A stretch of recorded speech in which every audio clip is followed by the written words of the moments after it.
Hello, everybody. I'm Jonathan Coachman, and this is Super Bowl Sunday.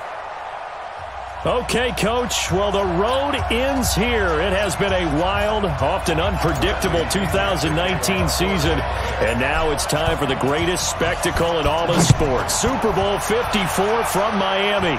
You know, this town has played host to 10 Super Bowls in the past, and tonight we write chapter number 11. And what a matchup we've got. Tonight, it's all on the line. We play for the Lombardi Trophy between the Tampa Bay Buccaneers taking on another team that hails from the NFC, the New Orleans Saints. They go play action here on first down. He's got his all-pro receiver, Michael Thomas.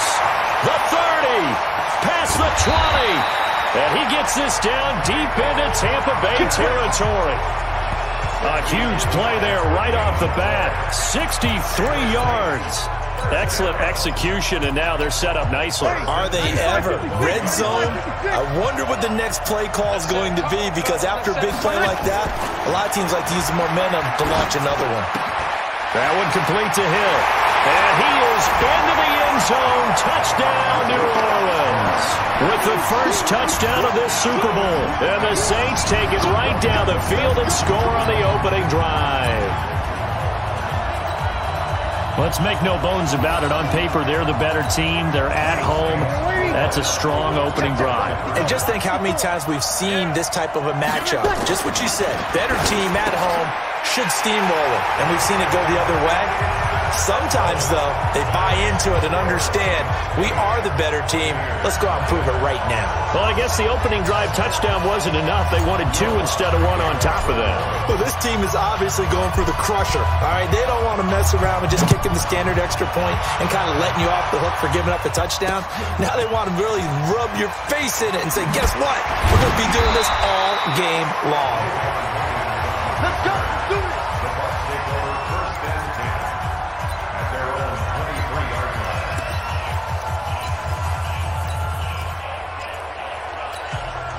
Winston and the Bucs take over now, 1st and 10 at their own 23.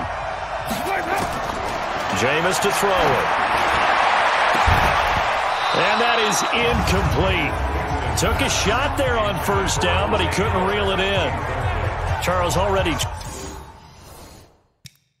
trailing by touchdown early.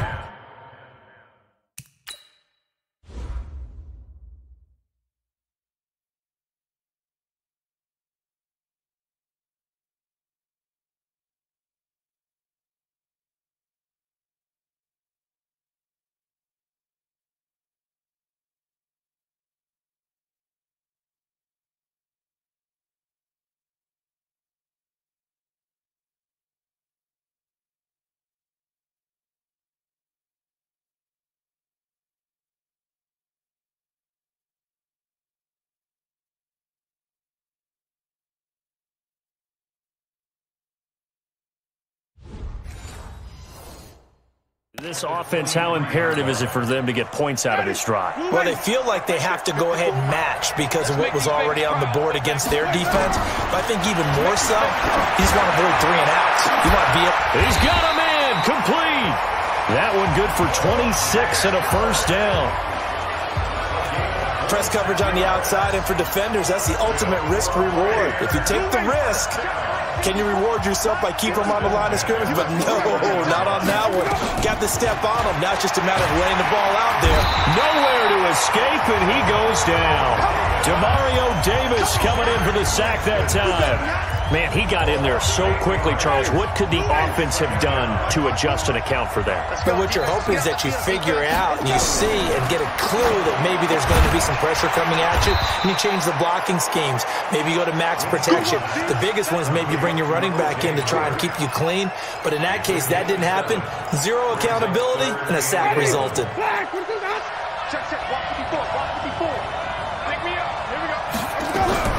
On 3rd down, Winston. He's going to launch this thing. That's caught inside the 20. And they'll wind up getting this one all the way down inside the 20. 33 yards that time. You know I'm going to lean towards the defender, right? You know I'm going to do that. I know. That's a tough situation for him as I see it. But the truth of the matter is, that ball was not streaking towards him. That little arc on it, he's got to find a way to get his head around and make a play on the football. That's caught by Howard. 15 more there, and they're on a roll. It's another first down. Well, I know from past experience, before you actually play a game, you visualize what's going to happen. And I don't know anyone who doesn't visualize themselves being in the center of what's going on. That's under a heavy rush, and down he goes. Demario Davis able to drop him that time for his second sack of the evening. Charles, a little bit of feast or famine on this drive. They moved the ball okay, but they've been sacked twice now. And they've got to figure out how to plug that leak a little bit, right? Keep them away from the quarterback because when he's not being hit, as you mentioned, they're moving the ball well. On second and goal, Winston, and he is going to go down. Back at the 11-yard line. Demario Davis in there to get him yet again. That is his third sack tonight. They can't figure him out. They need to reverse the trend. The last two plays have gone backwards. Now it's third and goal. Winston under pressure again, and down he goes again. Kiko Alonso. That's now back-to-back sacks, and it brings up fourth down. We're talking about how teams are so competitively matched, and you just want to make those plays that give you an advantage. How about right here? The difference between letting him score a touchdown versus holding him to a field goal? That's out. And he's into the end zone. Touchdown, Buccaneers. A 14-yard touchdown as his guys are on the board here in this first quarter. Boy, it's nice to have that big, reliable target you can go to. Each and every time. A lot of people see that position as a fallback. Throw it to them when all else fails. Not at all. This guy can make plays, and that's exactly what he just did. Yeah, play here for a touch. And it'll be intercepted. Picked off by Marcus Williams. And now nothing but green ahead of him. He's at the 50. He's at the 40. 20. 10. Well, that was almost a 4-point swing. The interception, if he had returned it all the way, would have been 2 for them, but just a little bit shy. And when it's a play like that, you're exactly right with the math. But don't you feel like it would have counted for more if they found their way all the way back to the end zone and gotten the 2? That changes the whole momentum, doesn't it? Now this offense ready to head back out there. And they're hoping to redo their efforts in the last drive when they got into the end zone. And just think of what it's like now on the sideline. Because when you score a touchdown, you have to go over and look at the tablet and see what you did on the last drive. When you scored points, it's a whole lot better view than when you're trying to figure out how to fix things there. And they finally get him, but not before he reaches the 33-yard line. A big play. Breeze finding Thomas. 42 yards. So the big play changes the complexion of things. Here's 1st and 10 just outside the 30. They'll run it for the first time with Alvin Kamara. Kamara's got the first down and then some. And he's going to get it down to the 14-yard line. Give him 18 there, and the Saints have a first down. Well, think of it like you would a typical boxing match. The person is on his heels and absorbing blows is having a tough time. That's what's happening to the defense right now because the offense is on his toes and punching. And there's another first down run right there. And able to surge forward for about 5 yards down to the 10. The first down run got 5. Here's 2nd and 5. Breeze leaves this one with Kamara. And they go the wrong way on this one. Losing yardage back at the 12. Now hold everything here. We're going to get a timeout by the offense. They'll have 2 remaining as we step aside here in this first quarter. On 3rd down, here's Kamara. And they'll rally and stop him short of the first down at about the 6. And he's just short. He got 6 of the 7 he needed, so that leaves a decision here on 4th and a yard. Despite the blitz, they're still able to pick up a nice solid gain. The disadvantage of blitzing often alters the normal spacing and run fits and leaves creases like they were able to exploit right there. Breeze going to sneak it. And he'll be touched down here, but not before he does pick up the first. So the decision to go for it turns out to be a good one. They get a couple of yards, and as a result, the drive keeps moving. It's now 1st and goal.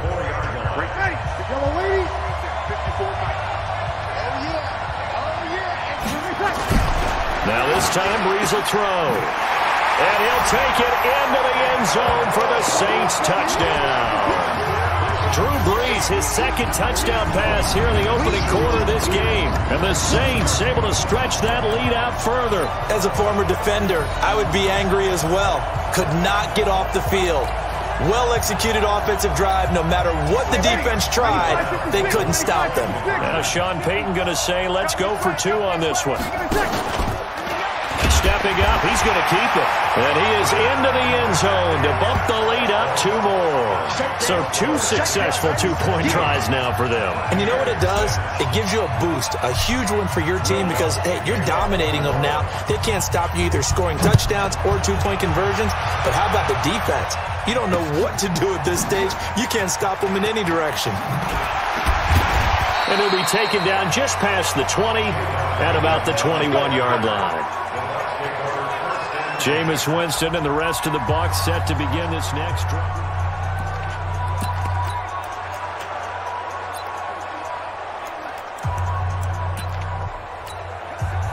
The Bucs offense set to begin their next possession. They trail early on in this Super Bowl as they come up 1st and 10. Here's Winston. Well, this is taken in. It's complete. It's a big play there for the Buccaneers. 66 yards. The thing that hurt on that play, the missed tackle, that allowed the extra yardage. It's a matchup game in the NFL. You get the guy that you want isolated, have him miss a tackle, and off you go. A real field flipper there as all of a sudden they've got a 1st down in the red zone. And he's got it. Caught in the end zone. Touchdown, Tampa Bay. Brashad Perriman there to make the grab, as they are now just an extra point away from making this a 3-point game. So now a 2-point conversion attempt coming for Winston and the Bucs. Now Winston throws left side, and he's got it. They convert for 2, and that gets them even closer. Now a 2-point game. And I guess that makes up for the earlier missed 2-point try here to get them to 14. Yeah, that aggressiveness reminds me a lot of when basketball first adopted the 3-point shot. And people were starting to realize that 3 for 2 was really starting to work for them. In this case now, maybe the 2 for 1 is coming into play in the NFL. As the offense comes out here, CD, we got to talk about the big one. We've waited for it all season long, down to the final 2 in Miami. All the glitz, all the glamour. What do you think of this matchup, partner? And a lot of folks thought that this might be Baltimore and San Francisco. They were the 2 best teams in the regular season. But Kansas City, many thought might very well have been number 3. And they ended up getting the home field advantage after the Ravens lost to Tennessee. Took full advantage of that and found their way to Miami. Interesting thing for me, these 2 coaches, Andy Reid, he's been to the Super Bowl before. He was the head coach of the Philadelphia Eagles, and they lost Super Bowl 39 to the Patriots. And then Kyle Shanahan, he's been there as a coordinator with the Atlanta Falcons, a 28-3 lead against the Patriots in Super Bowl 51 before losing that one in overtime. One of these coaches is going to get his first Super Bowl win. Can't wait to see how this one turns out. 5-8.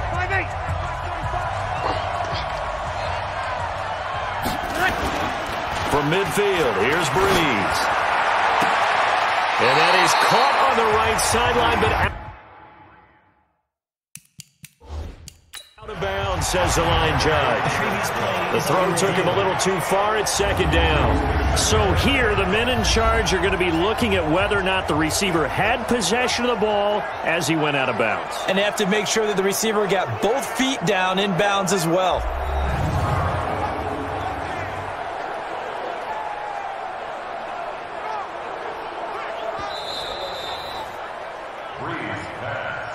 Intended for Jared Cook. Incomplete. Well, he challenged the play. It did not pay off. And that means he lost a timeout in that challenge. And as a coach, you hate that. Don't know if you took the advice of the player. You threw it yourself, but it didn't go your way. At the end of the day, it all comes back to the head coach. He has the final determination on whether to actually challenge the play or not. In this case, it didn't pay off for him. And that's got to be so heartbreaking.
You throw that flag, you probably feel really confident, and then all of a sudden, boom, you lose the challenge. Yeah, when you take a look at it, you're throwing that flag because you believe you're going to be right. And when it comes back the other way, you have to regroup. And a good quarterback facing zone coverage, if he has just a little bit of time to survey the scene, that's what's going to happen. No doubt about it. If there's no pressure, he's going to continue to pick them apart because he'll have all that time to find someone open downfield. He can only cover for so long. So maybe they want to go for a zone blitz scheme, get a little bit more pressure. Remember when Carolina did that against Denver? They lost the game ultimately. They dropped the defensive end out, and he ended up with an interception in that game in Super Bowl 50. Maybe some sort of scheme like that to try and get more pressure at the passer. Two big plays in succession. Not sure this D knows what hit him, but now they got to get ready. It's 1st and goal. They'll run it with Kamara. And he'll barrel his way into the end zone for a Saint touchdown. A 3-yard touchdown run. And the Saints able to stretch that lead out further. Now, first quarter, and this lead is already getting into dangerous territory. They better be careful on the other sideline. Yeah, it feels a little bit more like a basketball game where one team is pressing and that team can't get the ball over half court. I mean, they're just stealing it and scoring it, layups, the whole deal. That's what it feels like right now. They are all over them. Lutz with the extra point, and that makes this a 9-point game. So that drives 6 plays, 75 yards. And the capper came from Alvin Kamara on the touchdown run. After the touchdown, Lutz to kick it off. This is taken at the 3. And his guys are going to start their drive right at the 20-yard line.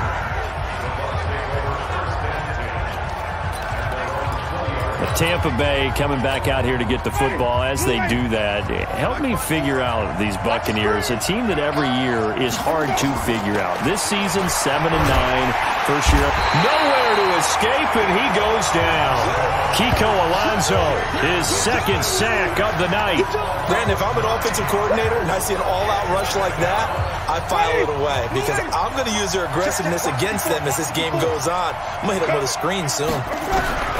Another try after the first down sack. Winston. It got his man complete. A game there of 30 big ones. I know we love our jobs, and pretty much any play we see, we're pretty, excited about. But big plays, let's face it, that's what we absolutely live for. How about that one? That was great, and what our camera missed was the fist pump from the sideline after that catch. They're fired out. That's a big game. Throwing on first down, but this one winds up to be incomplete. And one advantage for this offensive unit is the big target, Mike Evans. Play to his strength, his size and catch radius. Throw it up there, let him go get it. Ball on the 42 as they come up 2nd and 10. Nowhere to escape, and he goes down. Trey Hendrickson in there to get him. That is the 6th time that they have sacked him tonight. Winston needing a big play after the sack as he leads the Bucs up on 3rd and long. Here's Winston. He finds his tight end, Howard. That's complete. They do get 9, but it leads to 4th down. One hallmark of good defenses is understanding the game, understanding positioning, and tackling immediately in the secondary after catches. I think we just saw that on display right there. Got to him before he ever had a chance to think about turning it upfield. And he finds Howard complete. Boy, a curious decision to go for it. Doesn't pan out, and it'll be a turnover on downs. So shall we say a bold decision to go for it, and that bold decision does not pay off. And when you talk about bold, you're saying all caps? All caps. Yeah, without a doubt. Maybe they're telling their defense they have a lot of faith in them. I mean, that's how you have to spin it, is that you tell your defense, you know something? We were able to go for it there because you guys are so good.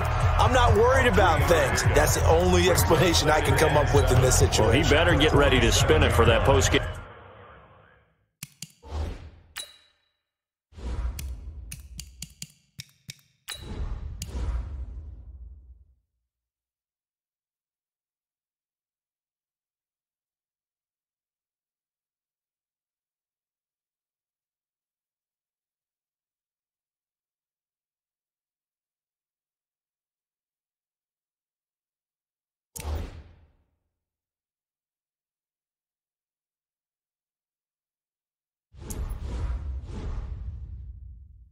Pressure because you know he's going to be out. He's going to have to spin it for his own locker room, frankly.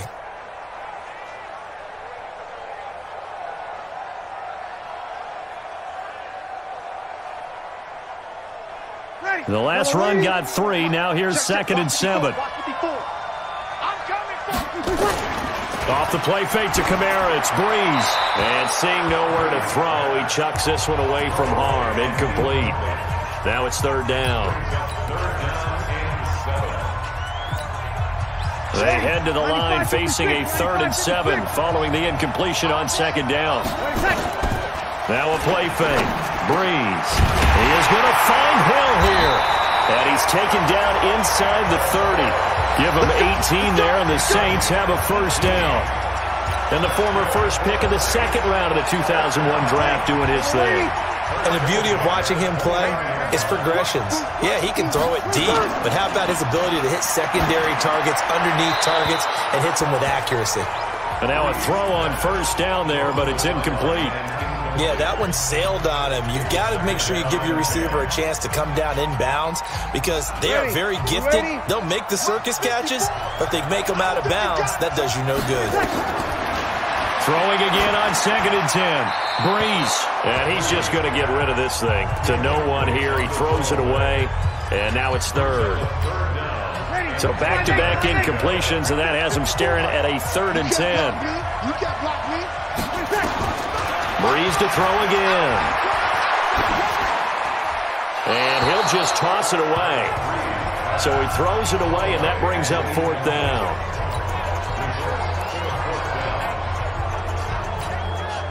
On fourth down, off goes Drew Brees, and on comes the Saints kicker, Will Lutz, for the field goal attempt. And they're going to fake it. He wants to throw it here. And it's incomplete. They cannot convert, and they turn it over. They pass up the 3, fake it. It doesn't work. And the Buccaneers defense holds, and they get the football back. Winston and the Bucs take over now, 1st and 10, just shy of the 30. A good start to the drive here as that's caught out on the left side. And he slips up past the 45 before being tackled. 17 yards on the play and a Buccaneer first down. And now with that completion, he's north of 200 yards here in the first half. And he's going to break our statistician Marvin, isn't he? Because Marvin right now is just tallying it up. Hope his hand doesn't hurt too much doing this, or he keeps hitting the calculator. But my goodness, what a start he is off to. By the end of this game, he could have monster numbers. He just wants to continue to be accurate. It's a gain of 16, first down Tampa Bay. Not only have they completed a couple on this drive, but they peeled off some pretty good chunks of yardage, too. Absolutely. Great start. 2 nice plays in the pass game. Now can they continue? Nowhere to escape, and he goes down. Now the defense will burn their 3rd and final timeout. And my goodness, they're now out of timeouts here in this first quarter. Pass protection has been a problem all night long as they come up facing 2nd and a bundle. Now Winston. Open man is Howard, the tight end. And this should be the final play before the quarter ends. An entertaining start to this one. More to come on EA Sports. The Bucs on 3rd down. Just 1 for 3 thus far. They need just a yard here. It's 3rd and 1. To throw, Winston. And he's got a man. It's the tight end, Howard, complete. And this is going to be another first down as the tackle's made at the Saints' 17-yard line. So in the second quarter, he's already up over 100 yards receiving now. And isn't 100 the magic number for a really good game for a receiver? So he got a chance to really shatter that and have a... And he's into the end zone for a Tampa Bay touchdown. From 17 yards out, as they have now chopped this lead down to 3. These two teams in this first half, it's been fun. Back and forth, back and forth. Well, it's not fun for the defensive coordinators, but offensive coordinators are enjoying it. Yeah, they're having streaks here, aren't they? Being able to put scores together and really bunch them up, and we have a tight game here. You know, we often talk about having the right shoes for the right turf. Today it's track shoes. That's what we've seen with these offenses. Yeah, it's been an absolute track meet so far and fun to watch. And following the touchdown now, it's Bradley Pinion on to kick this one away. This one taken from the 7. And an alley to run. And now look at him go.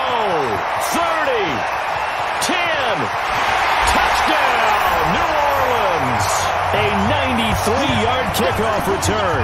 And the Saints able to stretch that lead out further. It's been a back-and-forth game, a lot of points on the board, and that return right there kind of indicative of how this thing's going. Now, you've seen both teams go at it, and as you just pointed out, both of them have found the end zone. But just like in boxing, you know the blow that hurts the most? The one you didn't see coming, and that often is the case when it comes in special teams. Still one of the most exciting plays in football, the kick return. Shows why there, 93 yards on that return for 6. And the Buccaneers able to recover. Their hands team does its job. A second quarter onside kick there that failed. Is that something that maybe they had dialed up before this game started? It feels like it, doesn't it? That they thought they had the right situation, you know, and the right approach in going after it. Also may signal that they feel like they have the superior team, that they can try these sorts of things and it won't come back and hurt them later. And they're going to get him. He's taken down for a sack back at the 47-yard line. Demario Davis, my goodness, make that now 5 sacks for him in this ball game. Really turning in an incredible performance. Pass protection has been a problem all night long as they come up facing 2nd and a bundle. Now here's a throw right side taken in by his tight end. And he takes this one down almost all the way to the 30. That one, a gain of 20 and a first down. From the 32 now, here's 1st and 10. From the shotgun, it's Winston. He's got his tight end over the middle, O.J. Howard. And he gets this one inside the 15, just a yard or two shy of the 10. A good pickup there at 22.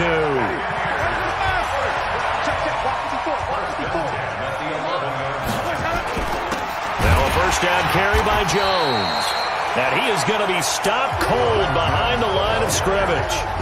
That sends him 2 yards in the wrong direction and leads to 2nd down. Another example right there how this defense really is winning the entire game at the point of attack. Yeah, right there at the line of scrimmage because they are dominating it. It allows their interior guys to get upfield and spill into the backfield. Now the pressure gets there and he goes down just inside the 20 at the 19. The sack coming from defensive end Cameron Jordan. I'm starting to feel for that quarterback back there. I mean, you know me. Normally, don't have a lot of empathy for the QB, right? In this case, definitely been on constant duress this entire game. And he's into the end zone. Touchdown, Buccaneers. O.J. Howard, his 2nd touchdown of this Super Bowl, as his guys are back within a single score. Now he's having a nice little first half for your partner. And it's a first half that leaves us anticipating what can still come. I mean, 2 touchdowns already here through the 2nd quarter. There could be plenty more before this game is over.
And the formula there on the 2-point try, they go 5 wide. Not even the option to hand the ball off. They got it.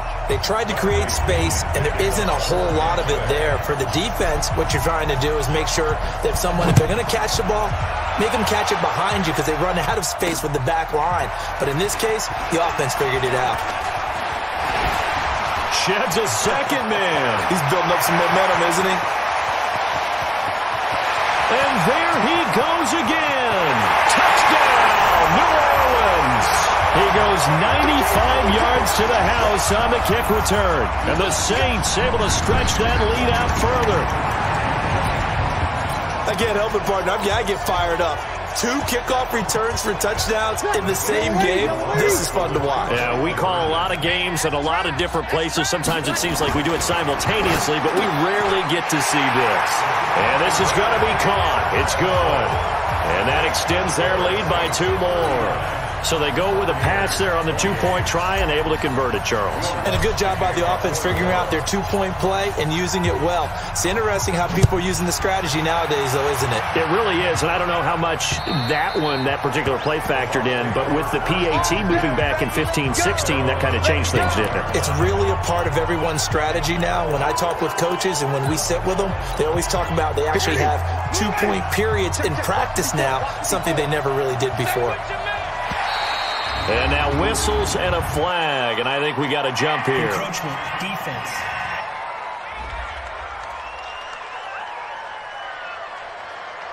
Got a little antsy there from his Mike linebacker position. Partner, there's times you think you've timed up the quarterback's cadence. You think you've got a read on it. He might have thought it on that play. He was wrong. Winston now.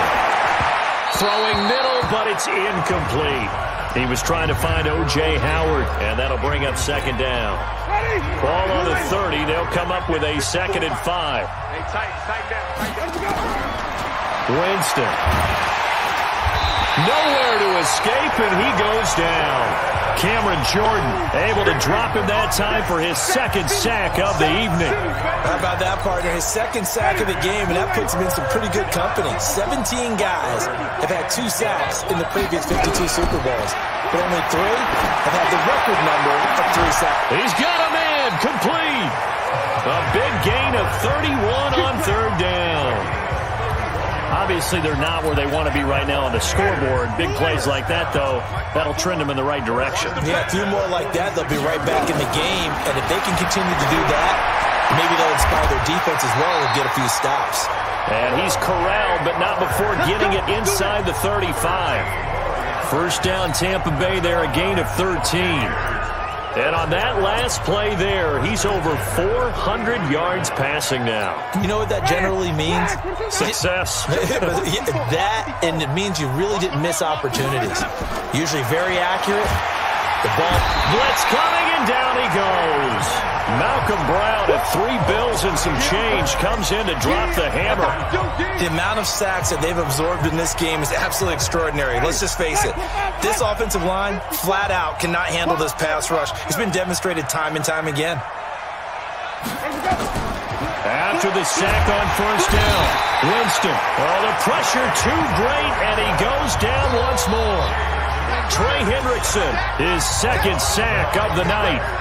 Enough takes to start to have a good drive. Quite like a big loss on a sack, does it? Now they're looking at a 3rd and long, and suddenly the momentum shifted to the other side of the football. And old Mo is a very, very fickle man. Throwing, Winston. Throwing the out route, incomplete. That's Hudson. And he gets it down to the 32. A big pickup, 18 yards, but they still stop him well short of the marker. And with that completion, he's now north of 200 yards here in the first half. Boy, a tough start for the secondary defensively. It is, and it's got to put a dent in their confidence. And, you know, you always want to keep that up and feel like you can always bounce back after plays. But with a kind of... And he's into the end zone for a Tampa Bay touchdown. Chris Godwin, 32 yards, as his guys are back within a single score. Wow, talk about a big 4th down conversion for the score. Defensively, how do you let that happen? I think you start with the offense, and you give them credit for going for it and having that type of, well, let's face it, audacity. But defensively, I think you're right on target, partner. There's no way something like that's supposed to happen in that situation. You're supposed to be able to shut that down and get the ball back for your own team. Instead, they give up not just a big play, but a touchdown. And following the touchdown now, it's Bradley Pinion on to kick this one away. This one taken from the 7.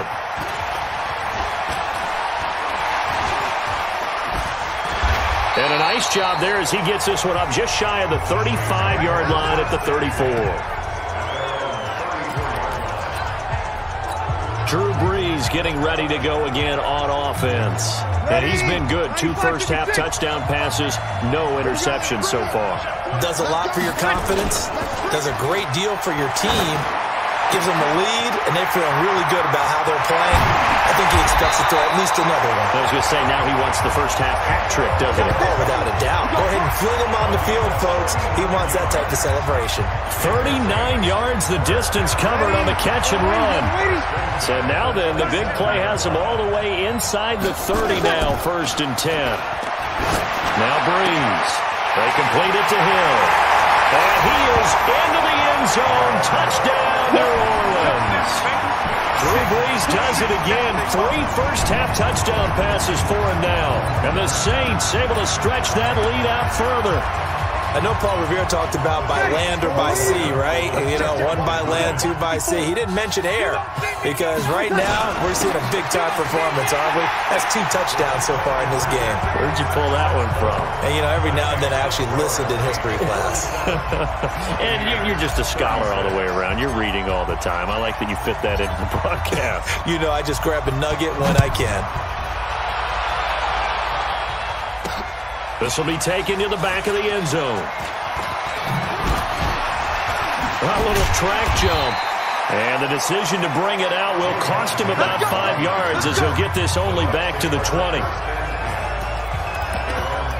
And Tampa Bay trots out there now. Last time they were out here, they had the benefit of good field position, led to a touchdown. This time, they're going to have to work for it. They are, but with that last drive that culminated in a touchdown, I think they carry that confidence into this one. Doesn't matter where you start with the football. Well, this is taken in. It's complete.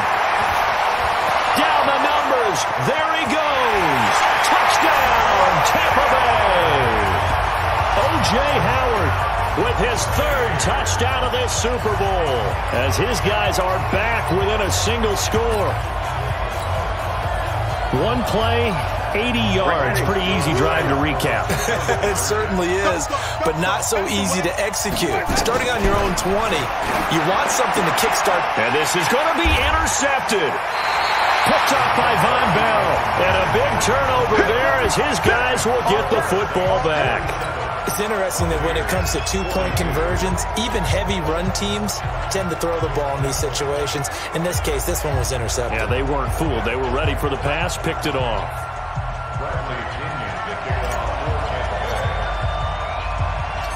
And following the touchdown now, it's Bradley Pinion on to kick this one away. This one taken from the 7. And a good return as he'll be stopped just shy of the 30-yard line. Drew Brees getting ready to go again on offense. And how about the start so far, Charles? 3 first-half touchdown passes. And that's how you generate excitement on a team. Keep your offense moving at a really high level. And it's also how you establish leadership by playing that well. 3 touchdown passes, that's the way to lead. Now he's just hoping for number 4. It's Hill, complete. And they nearly get this all the way to midfield. Mark him down at the 49. Great way to start the drive. 20 big ones and a first down. So one play, and they're already just shy of midfield. On play action, it's Brees. Oh, a scrap for the football, and he's going to come down with it. And he gets this down deep into Tampa Bay territory. A big play. Brees finding Thomas. 41 yards. What a first half this has been offensively. I mean, defensively, what do you do when you're getting torched like this? Well, these receivers are absolutely wearing them out. So 2 thoughts come to mind. 1, get some oxygen to fill up your lungs a little bit. And number 2, talk to your guys up front. You need a pass rush to help slow them down. And Lutz's kick is good. And that'll push the lead up to 8. So he splits the uprights, and has to be a nice feeling. Right when it left his foot, knew it was good. Yeah, just like a good three-point shooter in basketball, right? Release the ball, fall back on defense without even looking. You know it's going in the hoop. And this will be a touchback as that sails over the end line. Here comes the Tampa Bay offense now heading back out onto the field. Winston and the Bucs take over now, 1st and 10 at their own 25-yard line. Play action now, Winston. Rush coming, and he's taken down. Cameron Jordan bringing the pressure yet again. That's his 3rd sack here tonight. And that's his 3rd sack, and that ties a Super Bowl record. Makes me think of my old college teammate, Reggie White. He had 3 with the Green Bay Packers in Super Bowl 31. Darnell Dockett of Arizona, Super Bowl 43. And Coney Ealy, 3 sacks for the Panthers against Denver in Super Bowl 50. All those sacks, they've only been an official record since Super Bowl 17. I know it's believed that L.C. Greenwood unofficially had 4 way back in Super Bowl 10. Wearing those golden high tops as well. An incomplete pass on that last play, and that means they'll need to come up with something here on 3rd down. He's going to let this one go deep. And that is going to be pulled in one-handed. Wow. A big play that time for Tampa Bay. 48 yards. The offense just continues to reign supreme. Big plays, both sides, back and forth. Tough to keep track of. It certainly is, and I'm over here just marveling at what I'm seeing. It's tough for you, though. You got to call all these big plays and have all this emotion each time they go at each other. Oh, you saw that one coming. It's intercepted. Thrown back across his body. Picked off by Marshawn Lattimore. Well, that's a drive killer right there. Not a really confident throw either. This one was kind of up for grabs, and it's going to come down the hands of the wrong team. The Saints offense on the field, ready to get their drive started. And they had 3 points last time, but they didn't want 3 points because they were well within range of scoring a touchdown. We'll see if they can do better now. I'm with you on that one. Let's just go ahead and be frank about the whole thing. The only one happy about the 3-point? The kicker. Exactly. You put it through the post, that's going to help him in contract time. But that offense, they're thinking, let's get in the end zone this time. I don't know if that helped with the contract time. You could have kicked that one through. I don't know about that. I don't know about that. Super tough. A gain of 5, good enough for the first down. Boy, he does it at a high level, doesn't he? Because when I watch him, I think of his vision. Straight ahead, peripheral. Also has that sense of where holes are going to be before they actually open. I think that helps set him apart from many of the other backs in the league. And taking it across midfield and inside the 45. It'll be a Saints first down on a pickup of 13. We use the word relentless a lot with guys who are aggressive on the field. In this case, it really fits, doesn't it? How about his ability to break tackles and his feet never stop moving? And this is away. It's a high kick, and he got all of it.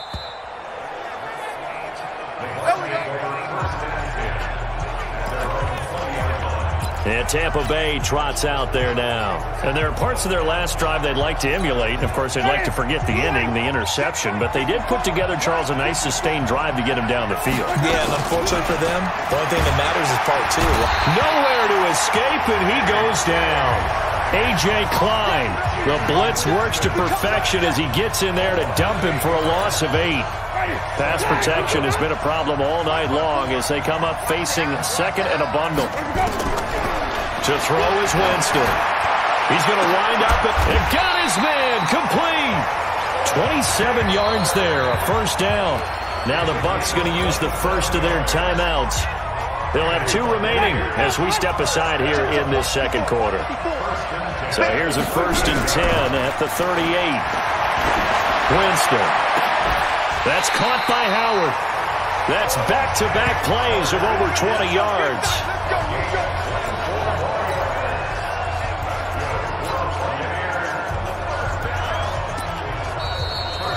2 minutes even on the clock in the first half of Super Bowl 54.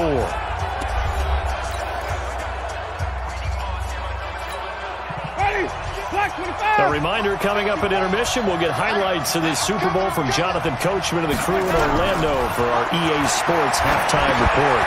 Winston connecting with Howard. And he's brought down at the 34. Call it a gain of 4. And, partner, I think that's a great example that not all tight ends are created equal. Because everything was right. Got the completion, but he's not one of the more dynamic guys in the league. So even though he caught it, couldn't turn it into much more. And he's going to be taken down. Pressure gets there back at the 39-yard line. The Bucs going to go ahead and use the second of their timeouts as they'll talk it over here before what will be an important third down.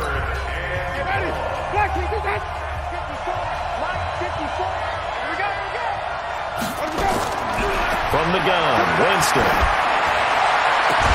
And break, the tight end's got it. And a good job defensively. They stop him short of the first at the 32. The completion good for only 6, and that'll bring up 4th. Well, this is how you shake the thoughts of that interception on the last drive. You come out and start this one 4 for 4. And watching him throw it around with that type of confidence reminds me of a guy I played with way back when who told me, I don't care if I throw 10 interceptions in a row. I'm going to stay confident and keep flinging it. I just figured there's something wrong with the football. And they are able to stop him, but he does take it all the way to the 2. Wow, 1st and goal, and defensively all they can do is shake their heads. Not only did they allow the conversion, but a big play as well. Got it. Blue ready. Check. Watch 54. We own this. Winston keeps it himself. Only a yard on the keeper, and it'll be second down. The Bucs forced to use their 3rd and final timeout as they stop it with 28 seconds to go in the first half of play. They come out here in the eye. 54. Winston sneaking it. And they will stop him after a fairly minimal pickup. Only a yard there on the keeper, and that's going to leave him with a third down.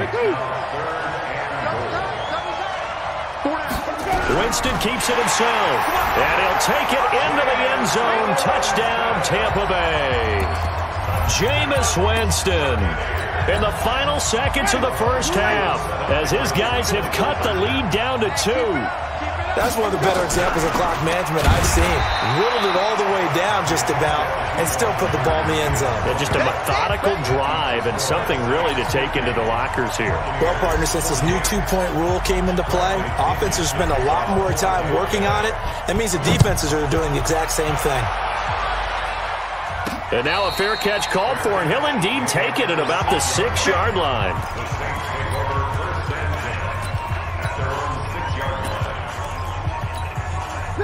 The Saints offense on the field, ready to get their drive started. Time for a final kneel down or a safe run, and then they can head to the locker room with a lead. Yeah, or they can even run a screen. You know, something they feel is somewhat safe that might actually pop and turn into a big play. That's what you usually run in this situation. Or go 4 verticals because why not? Because you're feeling it, right? You're just feeling it. Okay, Brandon, thanks very much. What a season this has been. Hard to believe it ends tonight, as we'll get back to you guys for the second half of this Super Bowl in just a moment.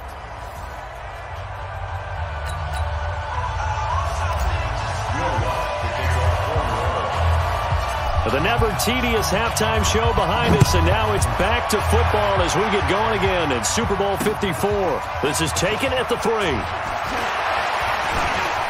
Fights free yet again. And not a bad return here. He gets it out to the 25-yard line. Out come the Buccaneers. They'll have it first to start in the third quarter. They're close game, but they're going to need to do a little bit better probably here in half 2, no? I would agree with that totally. I would guess it in the locker room. They talked about cleaning up some of the errors, but overall, I think they wanted to be positive with them. Guys, we're right there. Just not playing as well as we need to. Let's pick it up, and we still have a chance to win this game. Yeah, they do. We'll see if they can pick it up. The drive starting play, a good one. Give him 19. One play has him up past the 40 already, and another 1st and 10. Jameis to throw it. And Winston lost the football. And this is picked up by the Saints. The 20, 10, and he's into the end zone. A fumble return and a Saint touchdown.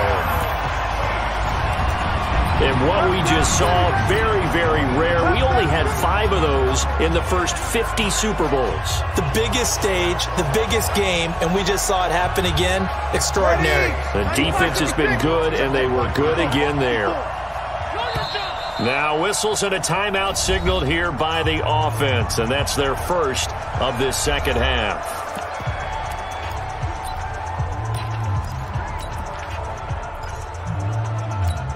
Now Breeze will bring the Saints offense up to go for 2 here. Now after the fumble recovery, it's Breeze. And he's got it. So the try for 2 successful. And that bumps their lead up even further. So they try to make it a 2-score game with a conversion. It pays off. And they've looked at the situation, figured it out well. A 2-score game in this situation, they've got to feel much better about where they are. The risk-reward of the onside kick. When you don't get it, the risk comes out to play, and here they gave up great field position. And that's the key to everything, because you're trying your best to press advantages when you have them, and field position leads you to that type of play calling, whether you want to blitz or whether you want to throw the ball deep. Under a heavy rush, and down he goes. Demario Davis in there to get him again. That is sack number 6, one off the NFL record of 7. And we talk about players blitzing all the time. I often laugh and sometimes call it just straight-ahead pursuit. What a running start right back to the backfield for him. Yeah, it really didn't give anybody a chance to get up there and stop him. No, I mean, that's really, really difficult. You're asking a whole lot anyway, but when he gets that kind of a start and comes through clean, oftentimes the advantage definitely goes to the defensive player. Now this one to his tight end out on the right side. Let's not quibble about the gain there on second down. That was a positive play because that was a take-what-you-can-get situation. Got out to the tight end.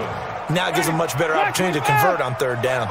This offense in desperate need of a conversion as they come up on third down. Now Winston, nowhere to escape, and he goes down. Cameron Jordan, make that now 4 sacks for him in tonight's ball game. They were trying to set up that screen, trying to get that screen to formulate. Took too long. Ends up taking a sack, and that leads you to a couple of other questions. Number one, why don't you just get rid of the football near the screen guy so that you don't take an interception? But really, the big one, they just took everything away. And this will be caught at the 30.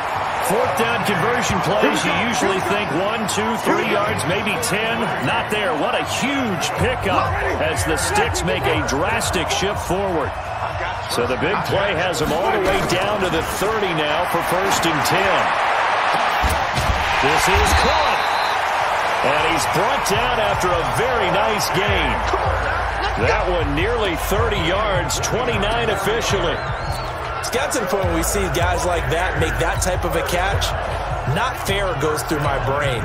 That size, that speed, and now they're acting like wide receivers too. Yeah, tight end one-handed catches. They're kind of like wide receiver one-handed catches nowadays. Just not right. And he is going to lose yardage here. It's a loss of a yard there, and now 2nd down.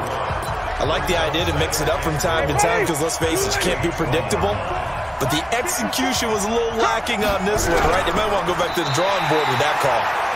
Only a yard there on the keeper, and that's going to leave him with a 3rd down.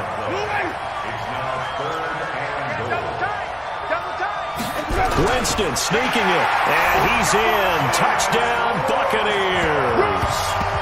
Jameis Winston taking it in, as they are now just an extra point away from making this a 3-point game. And now Coach Bruce Arians has made the call. His guys will go for 2.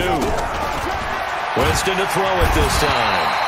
And he's going to go down just outside of the 5, right around the 6-yard line. So tried to throw it in for 2 points, but the D got home, brought him down. Yeah, got home, which means there had to be good coverage. Just had nowhere to go with the ball. Typically, you try and throw quick hitters, quick slants, maybe even a quick fade. Nothing was open. He ends up getting sacked. And this will not be returnable. It's out of the back of the end zone for a touchback. Back out onto the field now comes the New Orleans offense. They have the lead. Now they'll be looking to extend that lead. And this is where I enjoy talking about one of my favorite subjects, tendency breakers, or counters as I also like to call them. You've done things in a certain way in the first half, and they've had ability to see what you've done. They're going to make their adjustments. So guess what? You adjust yourself and try and stay ahead of the pace because you are looking for some separation in this ballgame. The adjustment to the adjustment. Without a doubt. Show him one thing, hit him with something else. And he's brought down after a very nice gain. It'll go as a gain of 25 on a play that started back at the 25. All the yards, completions, just another play that's a feather in the cap of the great career of Drew Brees. Wasn't he supposed to be too small to be an effective quarterback in the NFL? Yeah, how'd that work out? Yeah, well, his footwork, I think, really sets him apart. Remember, he was a junior tennis champion. Beat Andy Roddick, the future U.S. Open champion, back when they were in the juniors. I think that footwork really helps him be the great quarterback he is now. To throw on 2nd and 10. Brees. And this is going to lead to another 1st down as the tackle's made at the Bucs 37. I think that's a big pickup for a 1st down because when you run a drag route against zone, you're sometimes asking for trouble because you might run into a defender. Yeah, well, there they ran into a 1st down. Executed it to perfection. On 1st and 10, here's Brees. That one complete to Hill. And he works it past the 30, almost to the 25. 10 yards, good for the Saints, 1st down. Brees now, 5 straight completions here in this 2nd half, 1st and 10. Now, Brees again. And he just gets rid of it, throws it away. The Lives move there, looked like nobody open, now 2nd down. Got out of the pocket, didn't look like he had anybody open, Charles, so just gets rid of it. And a good play by him. If no one's open and you don't have a running lane that you want to take, make the right choice. Get rid of it, live to fight another down. To throw once more on 2nd and 10. Brees again has it complete. And he gets it all the way down inside the 10 and mark him at the 5. And a nice gain of 21 yards. And defensively, they were in zone coverage there. Do you have to be a little careful? You're losing, playing against a good quarterback like he is. to not play too much zone? Yeah, you have to be careful about how much time you're giving up. I think it's a good point you just brought up. So maybe if you still want to play... And he takes it across and into the end zone. Touchdown, Saints. Alvin Kamara, his second touchdown of this Super Bowl. And the Saints able to stretch that lead out further. A good, sustained drive there in this third quarter, capping it off with a touchdown to give them a nice 2-score advantage. It was actually a fun one to watch, wasn't it? I mean, for me, seeing the mix of what they did, how they moved the ball downfield, very sharp, too. Each and every play seemed to be executed with great dispatch. Only had a couple of yards to gain there on the 2-point conversion, and they were able to do it. And how many teams shy away from running the football in the 2-point conversion? They treat 2 yards as if it were 20. If you're a good team running the ball, go to your strength. Go ahead and push it into the end zone. Yeah, they did. It worked. Kicking team. And that drives coaches insane, doesn't it? When they see that happen, it just doesn't feel right, does it? Plus, you're giving up yardage. Winston and the Bucs take over now, 1st and 10 at their own 43. Here's Winston. He finds his tight end, Howard. That's complete. And he takes this one down almost all the way to the 30. A good pickup there, 26 yards. And that was a heck of a shot right there by Jameis Winston. Boy, he has a superior right arm, doesn't he? You saw him play baseball. Yeah, he's actually a switch hitter in baseball. Outfielder, and then, of course, a very hard-throwing pitcher. Blitz coming, and down he goes. A.J. Klein able to drop him that time for his 2nd sack of the evening. But that play was the very definition of fast, quick, and in a hurry. Suddenly, he was there. In a blink of an eye, that happened fast, and a big sack. To try again after the sack, Winston. And he finds Howard complete. A really good pickup of 28 yards. Well, we haven't been shortchanged on offense. Another fun play to watch there on the deep pass. This game has the feel of, what, a turkey bowl, a Thanksgiving day. You know, when we get together this year, when the Davises and the Gardens get together, that's what our playbook's going to look like. Like they're drawing them up in the dirt, and so far it's working for both of them. 3 yards is the gain that time, 2nd and goal. I think it's okay there. They didn't get a whole lot on that play, but it's nice to have a safety valve that's built like this guy. Big target, guy you can spot pretty easily. Put it on him when your other targets aren't open. 2nd and goal from inside the 5. Running is Barber. And the reinforcements come in as they're going to stop him behind the line.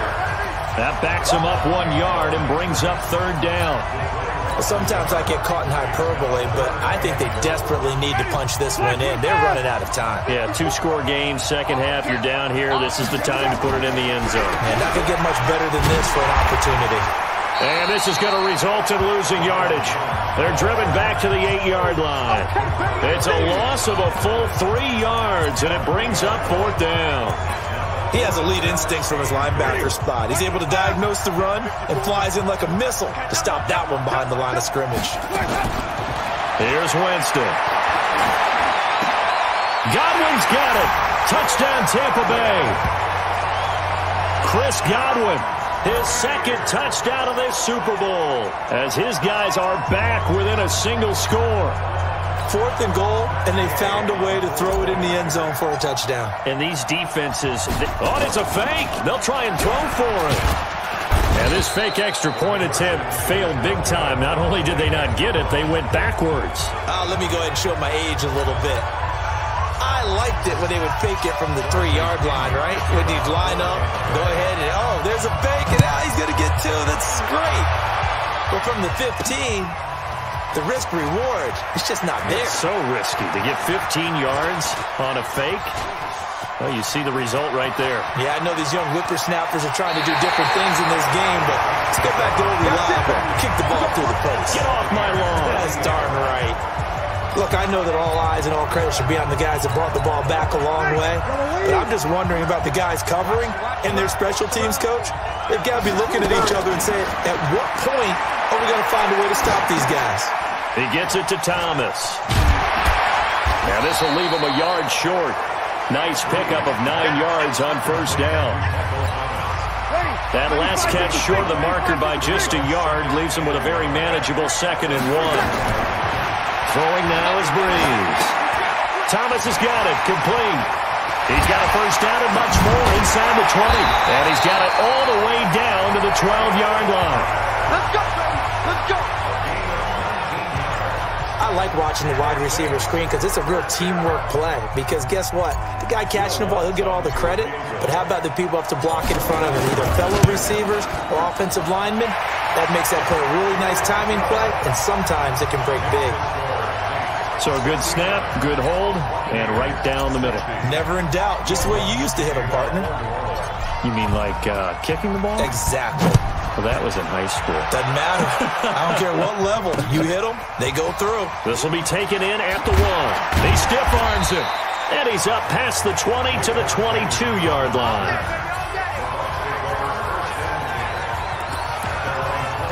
Now the Buccaneers offense gets ready to head back onto the field.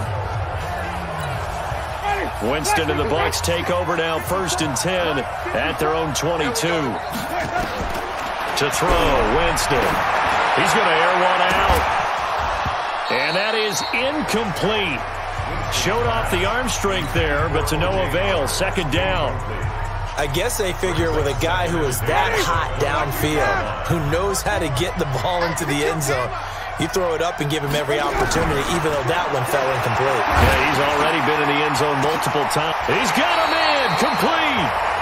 And he's brought down after a very nice gain. A little tough on the secondary there. End zone defensively. Quarterback had time to survey and find a spot. And if you want to change things up and put a little more pressure on him, you can go to man coverage. Everyone matches up and send more.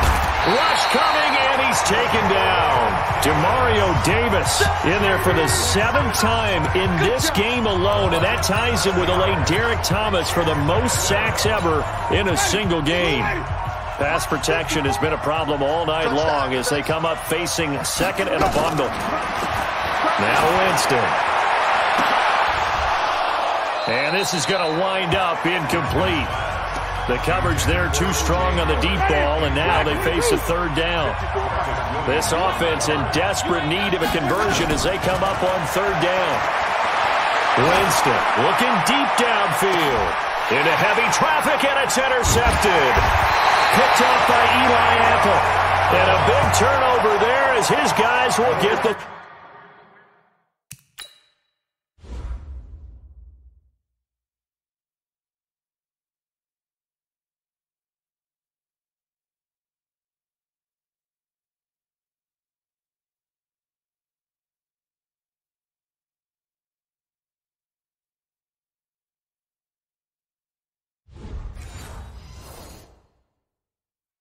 Football back. The Saints offense on the field ready to get their drive started. And last time they got 3 points, but it was a chip shot field goal. And when you go to the sideline after a chip shot field goal, maybe the offense not too happy. It's a balancing act, isn't it? Because you're exactly right. They're none too pleased that they didn't punch it in for 6 points. But they also have to remember they did put points on the board. 3 points is 3 points. And in this league, you take points when you can get them. Not easily done. From all the way up at the 38 now after a good start to the drive. Kamara. He's got the first down and more past midfield. And he's going to get this into enemy territory at the 45. 17 there and a New Orleans first down. They're trying to show that they can run the ball and protect this lead. Give it to the backs, play a little bit of keep away, don't you think? And that's probably a good philosophy at this point, going to make that defense stand up and stop them. And here's Morstead now as he sends this one away. And that is much too long. That's into the end zone for a touchback. Here comes the Tampa Bay offense now heading back out onto the field. And following the interception, just any interception, are you a little bit more cautious when you start that next drive, or no, you just throw that out the window? I think you are. I don't think that there's any way you can run back out there and go, totally didn't affect me. Let's just go ahead and be loose with the football again. You're going to take care of it, but you have to be careful about being too cautious because now you can't run any offense at all. Still want to attack. We'll see how they attack them here. To throw again on second down. Winston, nowhere to escape, and he goes down. Now a second timeout called for by the defense. And that's going to leave him with just one timeout remaining still in the third quarter. We'll see if that comes back to haunt him. We'll be back. Throwing, Winston. He's got this one complete to Perriman. And he'll be brought down right at the 30 here. They'll wind up with 17 on that one, but they're still a bit short here for fourth. Boy, they had a lot of real estate to make up there, but what a big-time play for them. Nice completion, excellent game. Now they're in fourth and manageable. Just a little short, though, with that marker. Boy, a call like this, certainly tougher to make in a Super Bowl, but they'll go for it on fourth down. Winston keeps it himself, and they will touch him down, but not before he gets the first. They only needed a few inches, but still some anxious moments there, but they do convert on fourth. From the 32 now, here's 1st and 10. Now this time he'll look to throw. Going up top. And Jameis intercepted a third time. Picked up by Von Bell. And they will take over at the 26-yard line.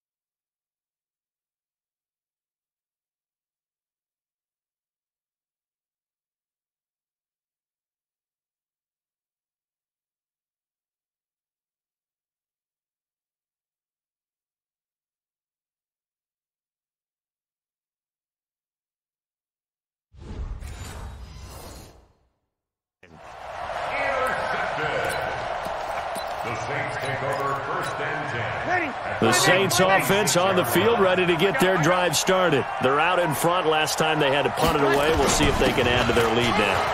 They don't want to go out and punt it away again. This team now wants to get a cushion, put people away. They want to run their offense and have it end up in the end zone. Now the offense will burn their third and final timeout. And as the two teams talk it over on their respective sidelines, we take a break. And what is going on here? Are they serious? First down, and they're in punt formation.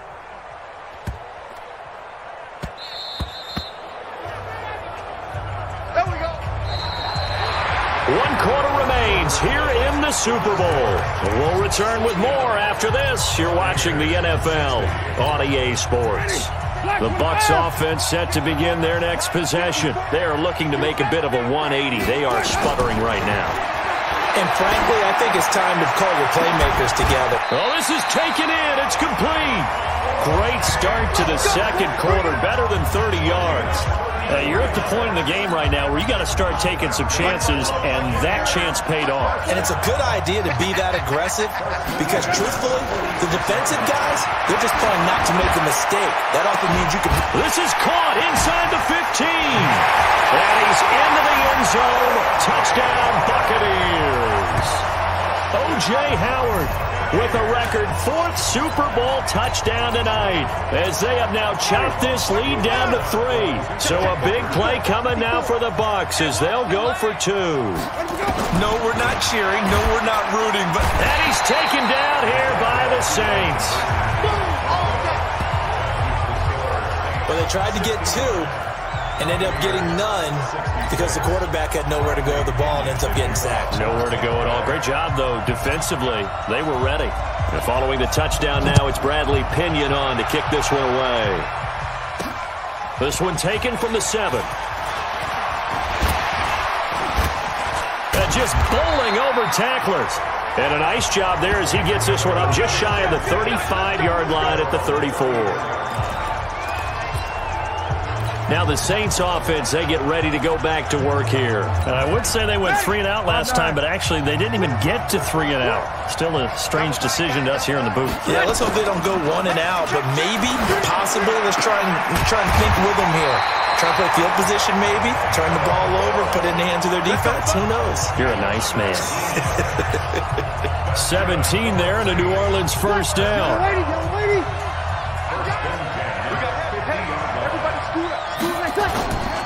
from midfield. Here's Breeze. It's Hill, complete. And he goes down, but not before getting this inside the 25. A really nice gain of 25 yards. Now the Bucs going to use the first of their timeouts. That'll leave them with 2 remaining. We'll be back after this. Off the play fake to Kamara. It's Breeze. He'll get it once more into the hands of Hill. And able to get him down, but he does reach the 5. That's over 40 yards of movement with those last 2 plays. Tell you what, he's been able to put the ball in some tight spots all game long. That throw, no different. Yeah, a lot of people would call it a gutsy type of a throw. I think he looks at it as, I can do it, so it's not that big of a deal to me, and I'm going to keep firing. It's a gain of a yard, and it'll set up 2nd and goal. And just one man in the backfield here. That's Kamara, 2nd and goal. They'll give it to him up the middle. And he is in for the score. Touchdown, New Orleans. Alvin Kamara with his 3rd touchdown of this Super Bowl.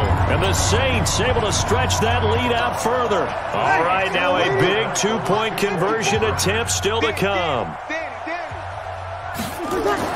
Now Breeze. And it's intercepted at the goal line. It's Devin White, the linebacker. Well, as most teams do in their 2-point attempt, they pass the ball. Instead, it gets intercepted. And remember, if you pick it off, you got a chance to take it all the way back, get 2 points yourself, right? Yeah, not the case there. That's why you got to be really careful with those throws, especially to the outside. Let's go! Let's go! Let's go! So out come the Bucs now. Winston and the Bucs take over now, 1st and 10 at their 25-yard line. Winston. And Winston lost the football. And this is picked up by the Saints. And they'll be at the 18-yard line. Great field position here in the red zone. Brandon, I don't want to violate any of our broadcasting rules by declaring a game over before it's over. But that one, that puts them in real jeopardy there. Absolutely. It was a 2-possession game. It is a 2-possession game at this stage in the 4th. They needed points out of that drive. And obviously now, no chance at all to get those points that they so desperately needed. Charles, all things considered, I guess that's not a critical miss at this stage, is it? No, but still everything helps when you're trying to finish off a ball game. And you're right, not critical in terms of the scoreboard and the team, but the guy with the golden foot, he knows he's only as good as his last kick. And for the 4th time tonight, it's an interception. Picked off by Von Bell. Pass interference. Offense.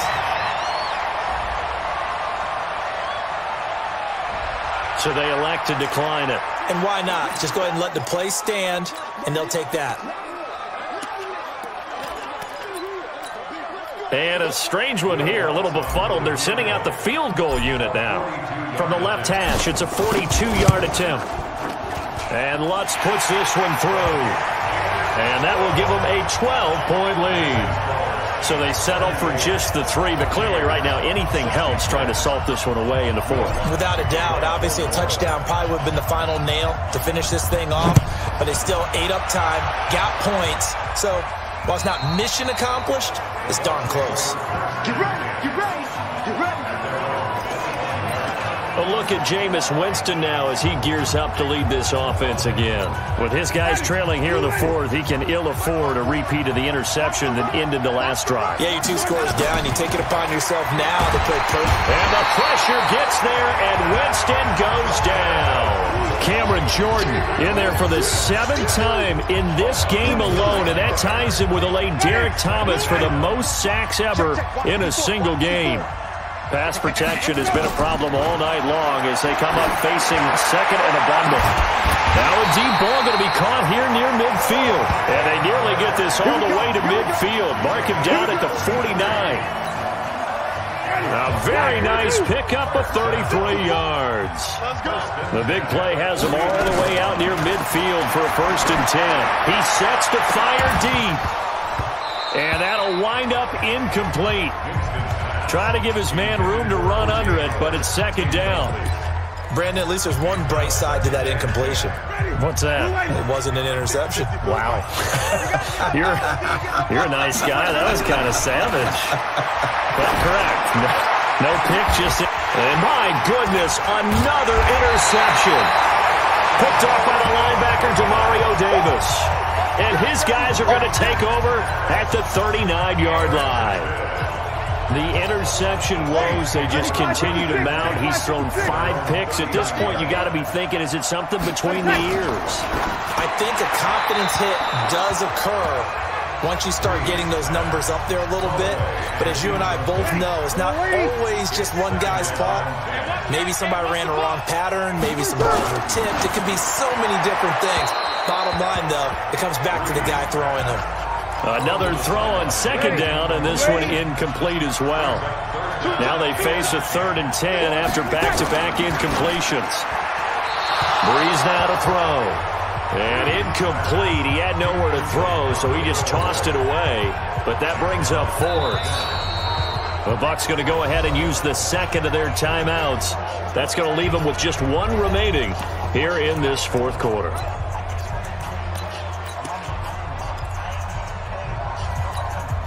And with things looking pretty good on the scoreboard, they're going to keep the offense out there and go for it here on 4th. Breeze going to throw.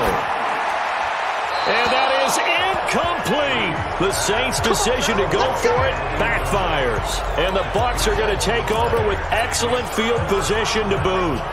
And I am not sure, partner, there what the mindset was to go for it. I don't know. And some teams just feel that possession is the key to everything. They just want to have the football in their hands. No matter how it goes to the other team, they just don't trust doing that. So they say, listen, go for it and try and finish it ourselves. A good pickup there, 21 yards. And after that completion, you can understand why so many teams in the league are emphasizing speed on defense at every position. The tight ends have created so many tough matchups now. If you can't run with the tight end as a linebacker, this is going to be the result every time. And able to get him down, but he does reach the 5. Another strong gain on the last 2 plays. They've moved it a combined 33 yards. 1st and goal, and they got to be thinking a chance to get right back into this football game. Now Jones. And he'll take it into the end zone. Touchdown, Tampa Bay. A 5-yard touchdown run as his guys are back within a single score. Well, he got a little bit of everything on that run.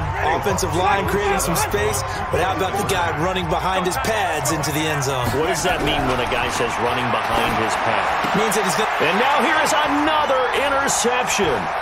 Picked off by Eli Apple.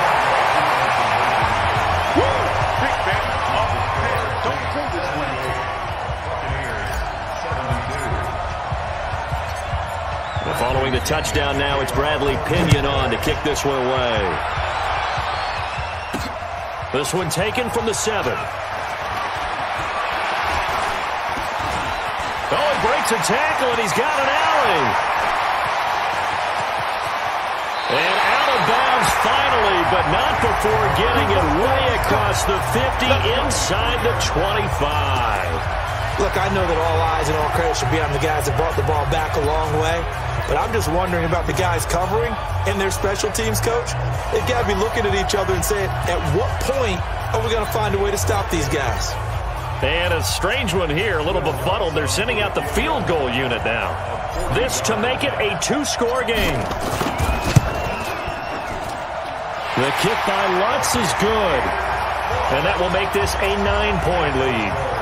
A big one there. That gives them a little cushion and makes it a 2-score game. Yeah, bled a little time off the clock, put some points on the board. It's not totally out of reach yet, but it has to feel pretty good to them right now because as a defender, you go out on the field and say, guess what? You can put some points on the board, but that won't beat us. Well, 4th quarter, they felt like they needed the football back. Unfortunately, they couldn't get it.